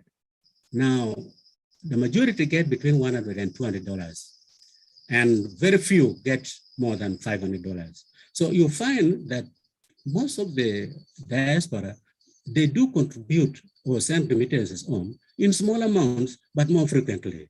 And that collectively can be a very huge amount, as we all know. And they were also asked to what they use these remittances for. Some say 35% say small businesses, 25% for university education, for housing, savings, and for daily expenses, 24%. So it's not true that all the remittances that are sent are really for consumption only. Sometimes they invested in small businesses for education, which is capital, human capital, information and all this. So the use of remittances actually varied. Some go direct to, as I said, investment in small quantities. Now, the countries where we receive remittances from are mainly from Africa, 20%, Europe, 31%, North, South America, 22%, and Middle East, now 23%. So we have to spread all over the globe, and the remittances flowing from all that are coming from.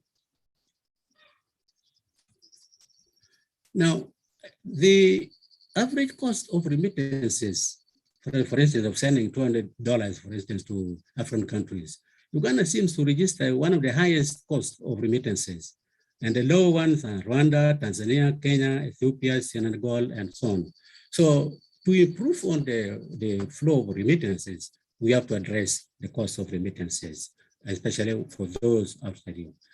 Now, remittances are mainly coming in for altruistic and self-interest motives, but also as beautiful evidence show that remittances actually are what I could call pocket change. pocketing in the same sense that there's substantial other financial assets that are left behind with the diaspora. Here I'm talking of the savings and retirement benefits in properties, real estates. So all in all, we should not look at remittances as the only resource that the diaspora do have. And therefore, what we should be targeting for as a country is that residual resources, which I said is more substantial than remittances they send. So the greater challenge is how to mobilize these resources for development. So basically what I'm saying is remittance is one part of the story, but it's not the only one. And normally this is synonymous with diaspora. But the fact is, this is really not the only resources they have. So we have other kind of diaspora investment types that we can have. For instance, we can look at what we call direct investments. Instead of foreign direct investment, we can have what we call diaspora direct investments. And Lydia is doing precisely that, especially when she's bringing, the expertise, she's bringing the capital to invest in the country. That can be classified as diaspora direct investment. There's also diaspora portfolio investment, especially in the banking, instruments and so on. Then there's diaspora bonds, and most importantly, the diaspora philanthropy, and that is exactly what Lydia has been talking about. She has the money aspect of it, but also the sense of responsibility to lift the standards of living of the people she works with. So the government can actually view diaspora investment as a part of development financing mix. This is the blended finance package. So you can look at the remittance, one portion, then the other types of investment that the diaspora can actually engage in. And I've just mentioned the 4 channels: direct investment, portfolio, diaspora bond, and philanthropies. And all these are the channels through which the diaspora can participate in our economy. Now, I want now to emphasize the fact that targeting the diaspora as sources of investment is better preferred when compared to FDI. One, the foreign direct investment are driven mainly for financial gains. We know about this. And there's also no emotional attachment to the country of origin. And Lydia gives this very well. Any foreigner who comes to do investment in Malmö again, for instance, do not think of, the starting up projects to benefit the youth, the women, and so on. So that attachment is lacking for the foreign direct investment. And also the diaspora investors actually can accept below the market rates. They don't look at the risks the way foreign investors look. For instance, look at political risk, the economic risk, and so on. The diaspora communities tend to downplay this risk. And Lydia has exactly shown that there are losses here and there, but she moves on. Now, the diaspora also have what we call more stable on the ground. Instead, for instance, if there's unfavorable economic conditions, the foreign investors can flee, whereas the domestic or diaspora investor will stay put. Now, so the most important thing is to look at the diaspora community as a new source of investments. Remember, in the 90s, most of the investment promotion agencies were targeting the foreign investments, and were traveling all over the globe for what we call the trying to do to compete with other countries with really very, very, very excessive incentives. Each country trying to show that they're better off than the next, what we normally refer to as a race to the bottom. And that was a hemorrhage to the treasury and so on. And that is not necessary, especially with the diaspora communities, because they know the country very well. Now, there are also other channels through which the diaspora can participate in the economy, through capital markets, deposit accounts, transnational loans, diaspora bonds, which I've just mentioned. So all these are the potential ways to which we can tap the diaspora and participate in our national development. So remittance, as I said, is just one story, but the rest of the more bigger stories actually come from the way we can tap the resources from the diaspora communities. If you have the right policy, the right institutions, the right environment in place. Now, I've said all this, but they normally get challenges, especially when they want to get involved in investments in the country. I don't want to repeat the trust again. Trust is really a very, very key element, especially to promote the diaspora investments in the country. For instance, if you talk about land transactions, you find a piece of land sold to more than one party, and also may even have fake titles and all those. Stories abound of diaspora who have been ripped off because of those. So the issue of trust is very important. And the trust here is not only among the people they deal with, but also with the government. And some of the issues they raise as challenges also is government institutions are weak and sometimes not providing what they're supposed to be doing. Unfortunately, the diaspora may want to get involved in some business which require them to be on ground. And you can imagine if you have to supervise all this through by remote, you find it extremely difficult to get back your money you have invested. And the poor work ethics make it even harder for the diaspora to operate. And I think most of those who have been ground and know all this that I'm saying. So those are some kind of environment which is not very conducive for somebody to invest remotely. Now, there is also generally the lack of government support structures for diaspora. And often there are cosmetic engagements and where occasionally a team of government officials attend annual gatherings, and that's it. No mechanism is in place which is deliberately targeting to support the diaspora to invest back home here. Now, the question is, how do we then address those challenges that the diaspora are facing? One of the first key steps, for instance, is to start what we call develop a national diaspora outreach policy. This is to allow us to engage effectively with the diaspora communities. For instance, the Lydia group. You need to have some kind of a framework through which you can have a meaningful dialogue with the diaspora, especially on the challenges that they face. And this is to create conditions for the diaspora so that they remain emotionally linked to their home country. And Lydia is a good example of this. And to make them become economically attracted, to the country as well. But emotional link is very key in attracting the diaspora investments in the country. And some countries have gone all the way to provide what we call dual citizenship and voting rights. All these are really meant to encourage or formalize the sense of belongingness of the diaspora in the foreign countries. And it pays off, especially for taking steps to show the diaspora that they are one of us. They are part of the constituency.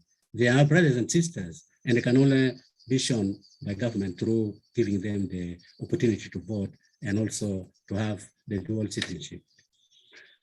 Now, we also need to have what we call free diaspora movement. When I say free, when you are coming to Uganda and you have a different citizenship, this issue of paying visa and so on, it negates the whole process, because I remember one family came from the US, was telling this family that let's go home to Uganda. They arrived at Entebbe airport, and the man was lining up with his family for visas. And the children asked, hey, but you said we are coming home. How come we are lining for the visas again? So these are issues, they look trivial, but they are very important in encouraging the diaspora to move freely in terms of across the borders. And some countries, for instance, India, they have special cards, green cards, which you don't need to, once you have, like, for instance, our national ID could actually be as a way of, look at it as a green card. Once you reduce that, you should not pay for visas and this kind of setup and so on. So the bottom line is, how can we facilitate free movement of the diaspora whenever they're coming back home and so on? And possibly we could even look at making their social rights, pension, saving schemes portable. In other words, to be transferred from where they are back to Uganda. There could be arrangement between National Social Security Fund and those other institutions for the portability of some of these rights of the diaspora. Now, so to attract the diaspora investment, you should get the trust issue taken care of, because this is very important. And in fact, building partnerships between government and diaspora is much more likely to succeed if there's a strong foundation for good communication and effective diaspora engagement strategy. In fact, what is important is to show that they care for us and we care for them. It is a two-way kind of traffic. And all parties must feel that they are deriving value from such a relationship. So building trust is very key. And this would also include steps to improve domestic business climate, greater transparency, etc., etc. So trust is a very important element, and I'm not going to dwell so much on it since it has already been discussed by the president and also Lydia. Now, we also may have to develop a diaspora database and meet what we could call high achievers. There are high-end diaspora out there who have the resources, but they may not have the ideas where to invest. And we have the ideas and we don't have the resources. So we could actually bring a merger between the two, the diaspora and the ideas from the country, giving them what is available for them to participate in. And we can use digital technologies as facilitators of the diaspora engagement. You don't need to travel. We have all these Zoom meeting and all this that we are doing now could be used to engage with the diaspora. What we need to do is to identify key development projects, engage them in the national development program, intervention projects, and so on. The link between the diaspora and development actually should be clearly stated. And of course, they should be included, especially in most of our documents that we write based on what we need the diaspora to participate in. Easy issue of incentives can come in as well. And we identify the obstacles and get rid of them or find ways of making them cheaper to invest in the country. So lack of appropriate banking structures, lack of support to diaspora networks, and all these are deterring the diaspora to invest in the country, and we need to address those. Now, let me just give a few examples of other countries in Africa that have succeeded in this. Ethiopia, for instance, their sustainable development poverty reduction strategy involved the diaspora participation. Ghana has a industry program which is targeting the diaspora communities to participate in. Benin, Burkina Faso, Mauritania, Cape Verde, Madagascar, and so on, all developed their development strategies with diaspora components spelled out clearly in the documents.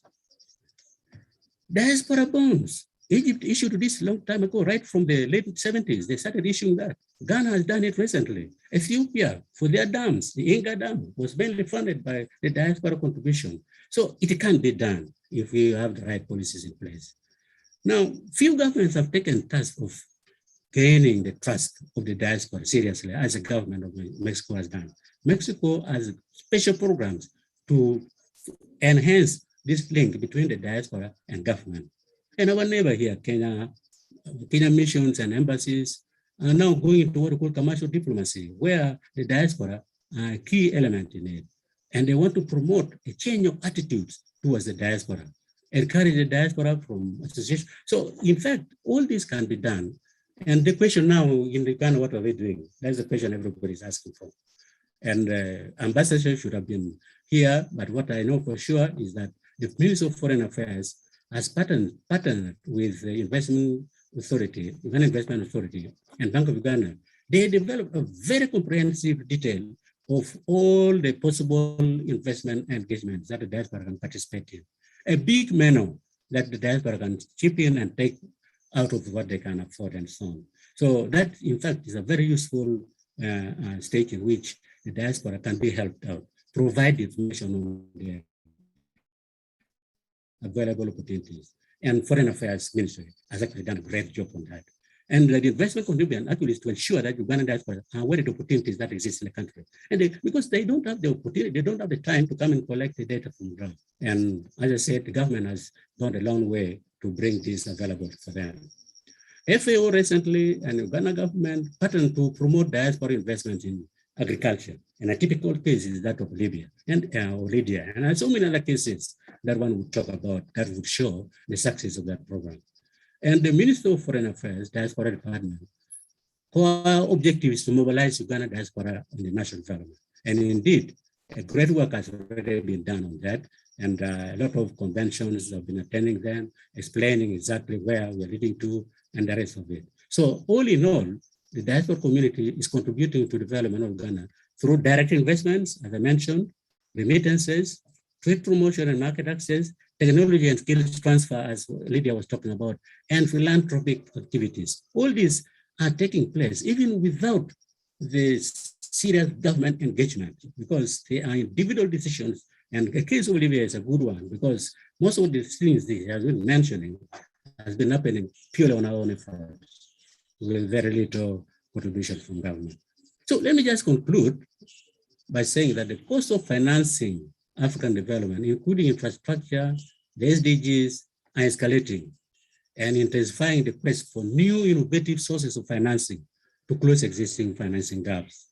African diaspora populations are growing and are there, and also their savings and the scale of resources available to invest in their countries. Yet, until recently, African countries have made little substantial progress in attracting these savings, simply because of the historical importance we have been attaching to foreign direct investment. We ignored the growing opportunities that are now being brought out by the diaspora themselves. African countries need to engage their diaspora to provide much needed human, social, financial capital to help with their economic development. For Africa's economy to successfully transform from commodity-dominated production to high value added production, African government must design and implement strategies to enhance and harness the grossly underutilized diaspora resources. To date, the diaspora contribution to development has been viewed only in terms of remittances that primarily go to support families, which, as I mentioned earlier, is not the case. The story is much bigger than just remittances. Governments need to target beyond the diaspora remittances, and there is need to move beyond simple calls for patriotism and engage the diaspora more meaningfully in their investment issues. The governments need to develop national diaspora outreach policies with a view to engage with them, as I said, effectively. Now, if you look at our NDP3, for instance, we emphasize resource-based industrialization, private sector development as a way of generating employment. All this means we have to look at alternative sources of financing, and diaspora communities and the diaspora resources are giving us the opportunity to tap on them, especially, as I said, for not only investments as such, but also government to borrow through diaspora bonds and so on, if we have the right policies, the right investment in place. Now, the diaspora, I should end with the takeaways from what I've been describing. One is that diaspora are important agents of economic and social development in a country. They are actually our heroes and development partners, and they should be engaged effectively. The enabling environment in home countries is essential to maximize the benefits of the diaspora. There is generally a known fact that critical role of the diaspora remittances, both at macro and household levels, are undisputed, and we all know this. And communication and strategy outreach are centered to effective implementation of programs and policies. Now, what we need is building the trust between the government and the diaspora and their families and relatives and friends behind, they have left behind. Proper incentives and guarantees are necessary to attract financial as well as financial resources of the diaspora. Diaspora direct investment is expected to bring better business practices and technology. And basically,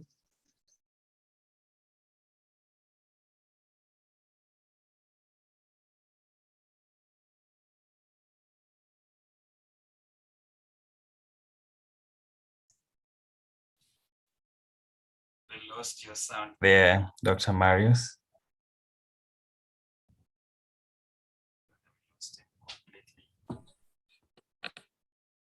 I think it dropped off. Yeah. I will just give him a few minutes to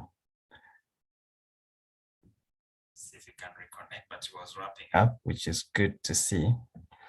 As we wait for Doctor to join back, let me just maybe take this opportunity to address some questions, but I will not comment on his presentation until he comes back. But what we'll do now is we take some questions for the previous speakers. I'll start with you, Lydia, and you've responded some of the questions on the chat already, which is good to see. But there was just a question around your expectation on partnership. So should Emmanuel say, I want to partner with you? This is a question that is on the chat. What would be your kind of expectation for partnerships directly with the oil of hope? That's the meaning of more Megan. I believe I'm a low speaker, so I can authoritatively say that. But what's your expectation just around investment into your business? That's one question. I would maybe ask all of them and see if you can take all. The other question is about shipping products. What are your challenges around shipping of products to other parts of the world, given the fact that you're obviously taking these products to a number of destinations? And the other one was, do you have any outlets for the products? I don't know whether it's in Uganda or globally. So if you could address those questions as we wait for Prof to come back. Thank you, Lydia. Thank you, Emmanuel, for those questions. I think for partnerships right now, because we're still very young in our business, we are looking more for partnerships to access markets, trying to see if we can get people who are going to distribute into the different markets around the world, or to create brands, because for us as Momegan, we really want to stay more to do the community work and build up those linkages to create more products, but like at the distribution level and reselling, that's why we're looking to get those kind of partnerships, not just like to have like equity investors as such, but to set up maybe exclusive distributorships for different markets around the world. Then when it comes to shipping, for now, we mainly, like here within East Africa, we have it a bit figured out because there's a lot of courier services, especially for like Kenya and Tanzania and Rwanda. But when it comes to the bigger African markets, it's been very difficult to figure out those kind of logistics. Sometimes the costs are quite prohibitively high, especially when one is taking quantities less than 50 kilos. It's very, very expensive. You end up almost spending 4 times the cost of the product in shipping charges. Then around the world, right now, we are able to ship within Germany, like in retail. And then, of course, for elsewhere, like really, it's just about making the order, and then we see how to ship it out. It's just that, like, I think after COVID came, the shipping costs first really shot up like 2-3 times, but they seem to be normalizing right now a bit. It's coming back to the normal levels of pre-COVID. Yeah, that is it. But I think because we're still new in everything, whenever a request comes, then we see how to handle the logistics of that particular request. But we have a good partner on ground in Uganda who's been able to help us get quotations, especially for air freight, because they've all been small orders that are going out. But of course, for like expenses like the US and South Africa and the UK, there's always travelers in between the countries. So for those small orders, we're able to at least to send to like one state and then ship within the state. And we have a couple of retail, like people who are repackaging the shea butter. Because if you go on our website, you can find out where people who are using our shea butter to make their products are located in the world. Yeah, we have 2 companies in Germany, and then one Ugandan lady in the US in Boston who's also repackaging our shea butter. I'll be able to get that link for people who want to get from her in the US to get from Rita in the US. Thank you. Thank you so Yes, much. We have Dr. Marius is back. Welcome back. Sorry about your network. Welcome. And thank you for rejoining us. I don't know if you had already concluded. I know you're on your last slide when you got disconnected. Is there anything you want to add before we maybe raise the questions?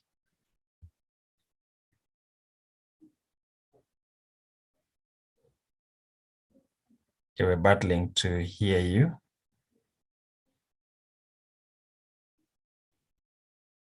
All right, as we get Doctor back on, and let's just maybe go to the president.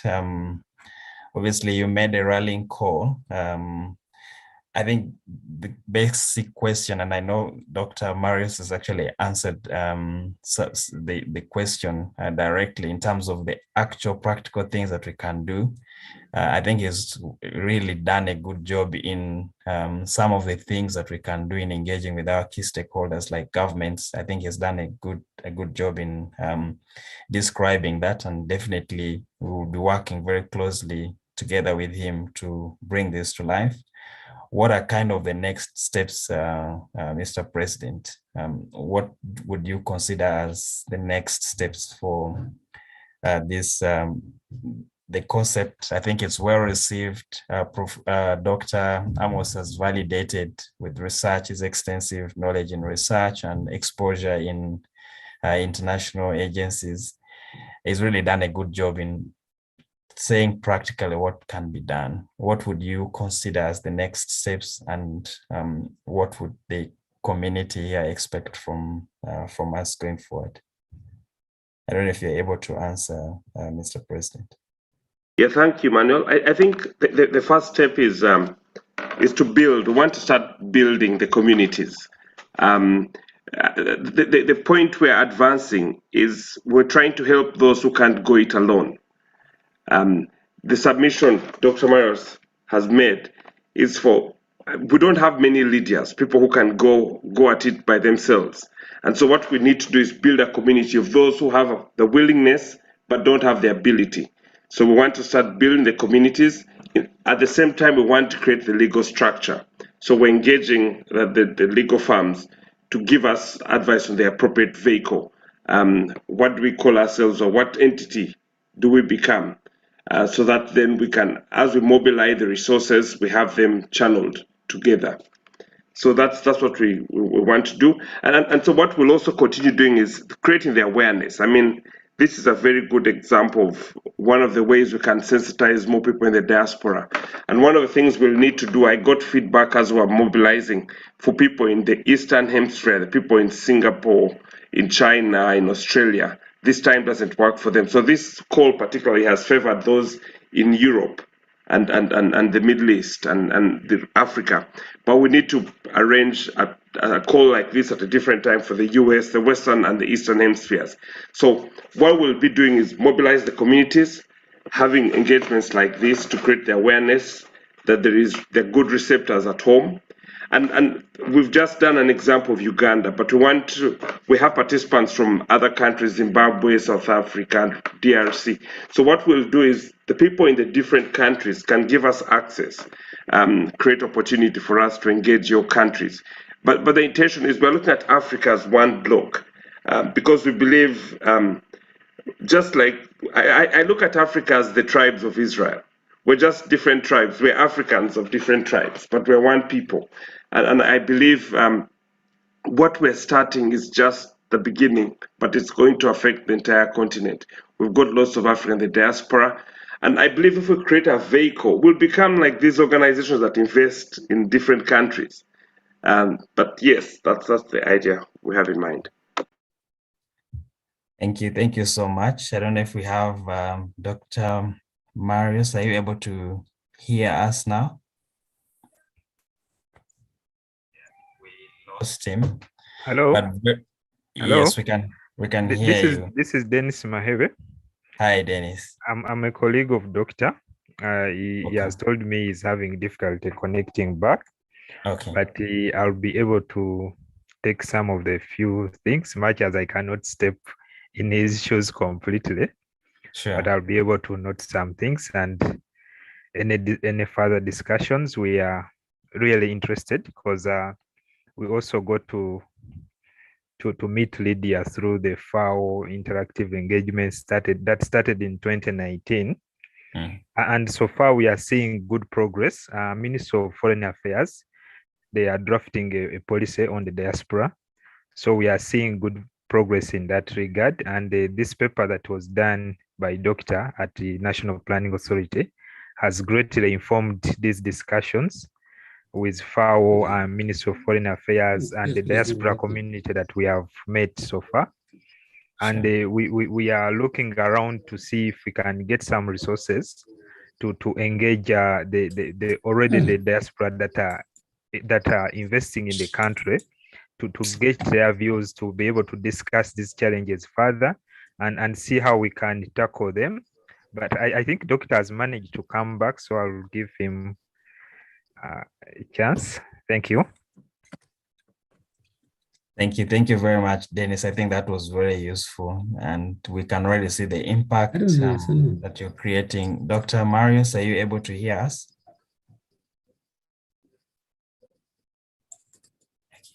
I think the key question that was on the chat, and I know Lydia has attempted to answer, is about incentives for the diaspora. And I think Dr. really discussed most of the how. He basically gave us some of the ideas on how we can activate some of those incentives. We definitely will take this paper as a working group and take some of the key actions that you're proposing in engaging with our subsequent stakeholders. The other thing that the president has not added is we are not just stopping at what we've done. This is something that is evolving.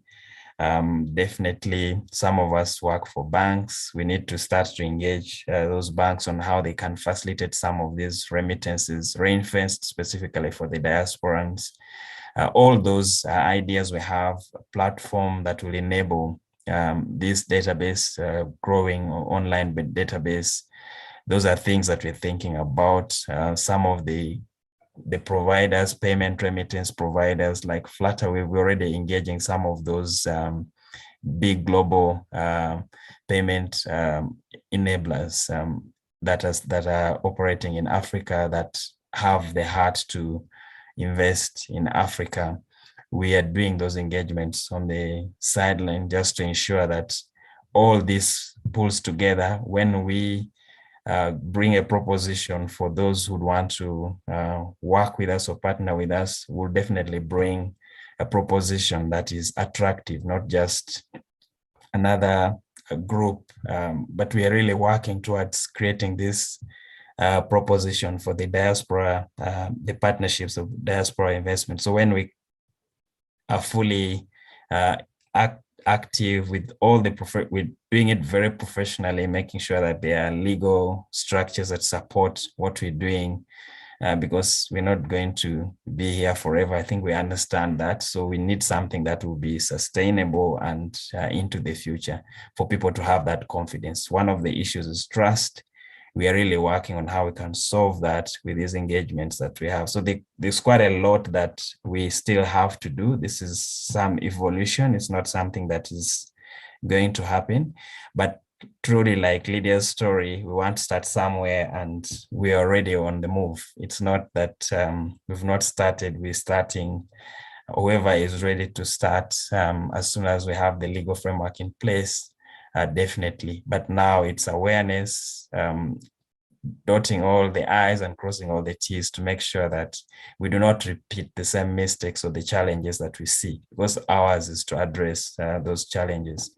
The other thing that we do is that we are not trying to recreate all this. We're trying to leverage what is already existing and facilitate or enable. That's the model of Inspire, creating a platform to enable the things that need to be scaled. So we'll continue to do that as Inspire to accelerate what we need to do to transform the continent of Africa. There was a question of whether the call is just for people in the diaspora. Anyone is allowed to invest. You don't need to be in the diaspora. I like the way Paul put it. We are one tribe. We are Israelis with different, within that we have multiple tribes within Israel. So we are all Africans. If you want to be involved, get involved. We'll be looking out for businesses that are doing fantastic job across the continent to be able to support, to expand. All those work will involve both. And remember, it's partnership between Africa and the diaspora. Whoever is on ground is that person we're looking for to partner. So it's not limited to the diaspora, people in the diaspora, but it's for all Africans, but leveraging access to resources that are coming from the diaspora. So I would like to really invite our president to maybe conclude for us and give a vote of thanks to our speakers. I would start by thanking you, President, for positioning this, but I really want to welcome you to give a vote of thanks to especially our external guest speakers. Thank you. Thank you, Emmanuel, and thank you everyone for coming. I must apologize when I was invited to introduce Dr. Marius. I was a bit off, so I did that. So I'll just finish by just introducing formally, just for the sake of those that don't know. Dr. Obwona has several years of experience in economic policy research and in teaching econometrics at graduate level at Makerere University, and as a visiting fellow at the African Economic Research Consortium, collaborative masters and PhD programs in economics. His research areas include economic modeling, farm level productivity, measures and analyses, foreign direct investment, diaspora investments, public-private partnerships, and macro fiscal analysis. Dr. Obwona carried out a number of commissioned work and consultancy assignments for international organizations like IMF, the World Bank, UNDP, UN, UNACAD, African Development Bank, EU, USAID, IFPRI, Rockefeller Foundation, and the East African Community. In the last few years, Dr. Obwona has been involved in providing economic policy and economic management advisory consultancy services, and in setting up economic policy research units in the Ministries of Finance in Liberia and most recently in Sierra Leone.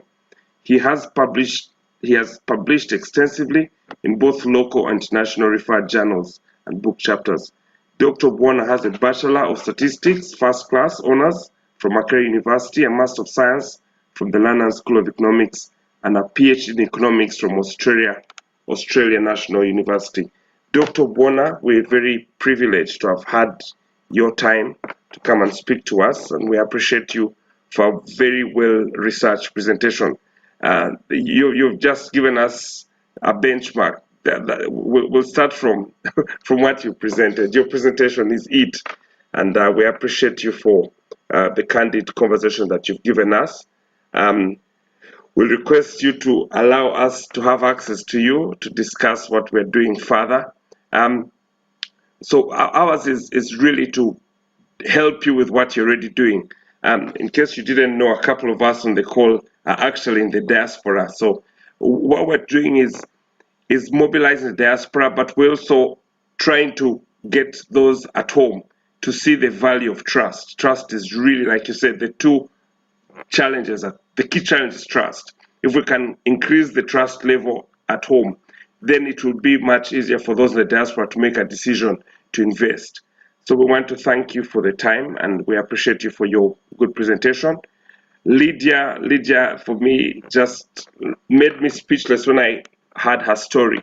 She's not even told it all. You need time to listen to it in depth.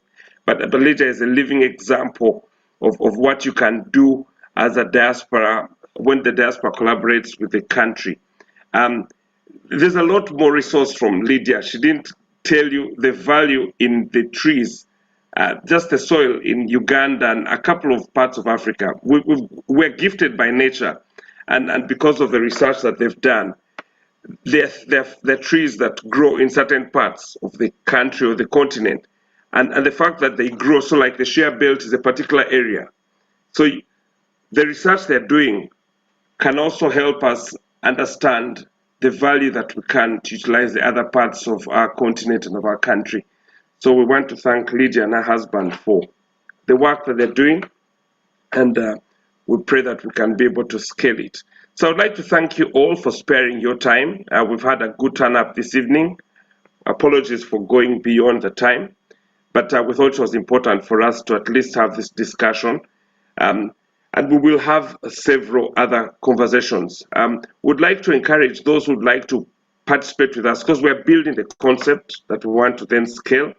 You're welcome. We have meetings every Monday. If you could just indicate to us your details in the chat, we will take them from there and reach out to you so that you can join the working group. I've asked somebody to share the link to our WhatsApp group so that you can also join for easier communication.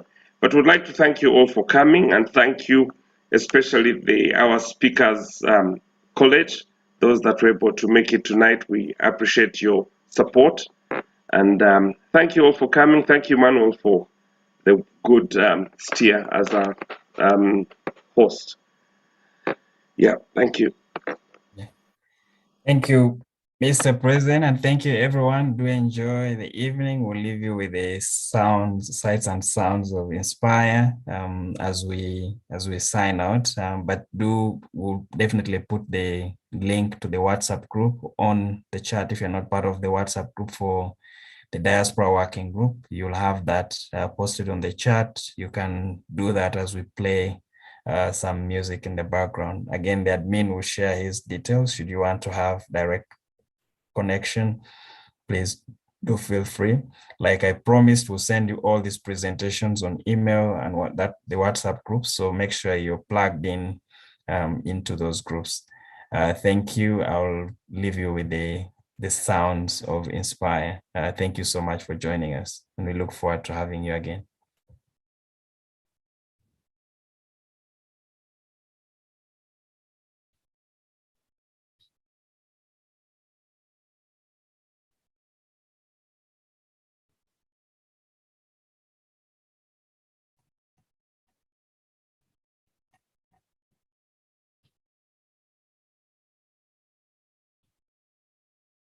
Joshua, some sounds of Inspire.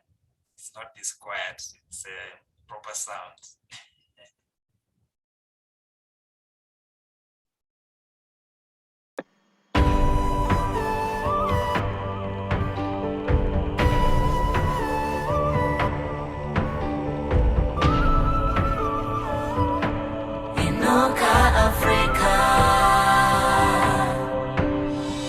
Open up your eyes, lift your head up, open up your mind. You will see all the beauty of this land. You're a star. Take a look around you. What do you see? Take a look within you. You're a blessing to all. When in your time. Ọba tó ṣoore fún mi ṣoore fún wa tó ṣoore lójoojúmọ́. Ọba kọ má ti kà lẹ́yìn. Adúró gbọ̀ngbọ̀n lẹ́yìn aṣòtítọ́. Kò jẹ́ ronú ibi rárá. Inuka Africa. Sima sima simama. Inuka Africa. Semuka Africa, usazitarisire pasi. Maria no kuda iwe, wakakomborerwa iwe. Maruti osenga aziwe mwari nekuda kwe chako chiedza. Zvirima uri zvikuru. You were a star, you were born to shine. It's time to rise up. Arise, arise, your light has come. Uri mwana wa mwari, creation waiting for you. Show the world your light.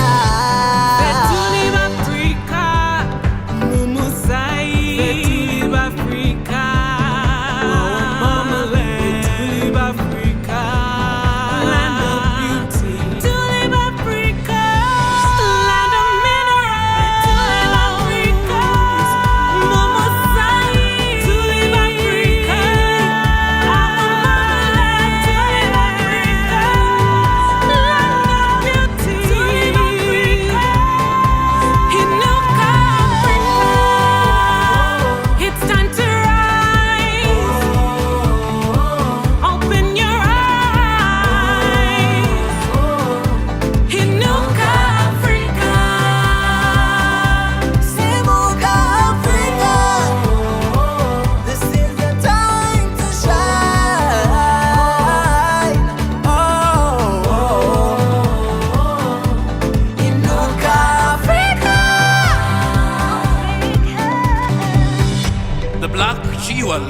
godly favored continent. This jewel is the nucleus of the world, as it is the most centrally located continent.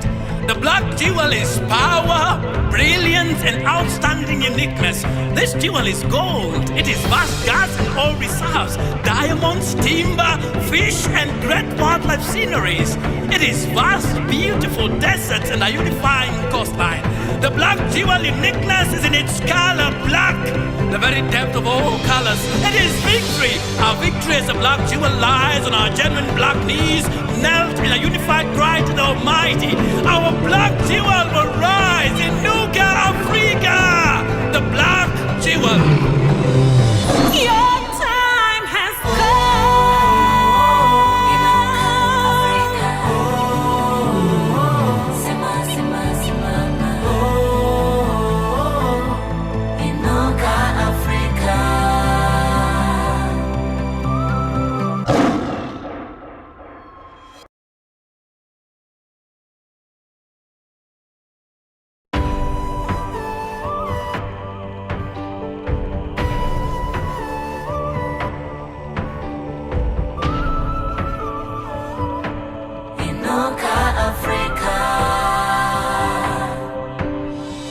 Open up your eyes, lift your head up, open up your mind.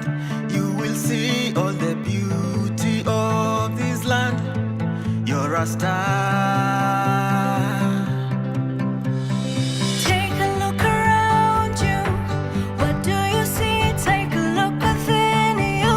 You're a blessing to all. Well, in your time. Ọba tó ṣoore fún mi ṣoore fún wa tó ṣoore lójoojúmọ́. Ọba kọ má ti kà lẹ́yìn. Adúró gbọ̀ngbọ̀n lẹ́yìn aṣòtítọ́. Kò jẹ́ ronú ibi rárá.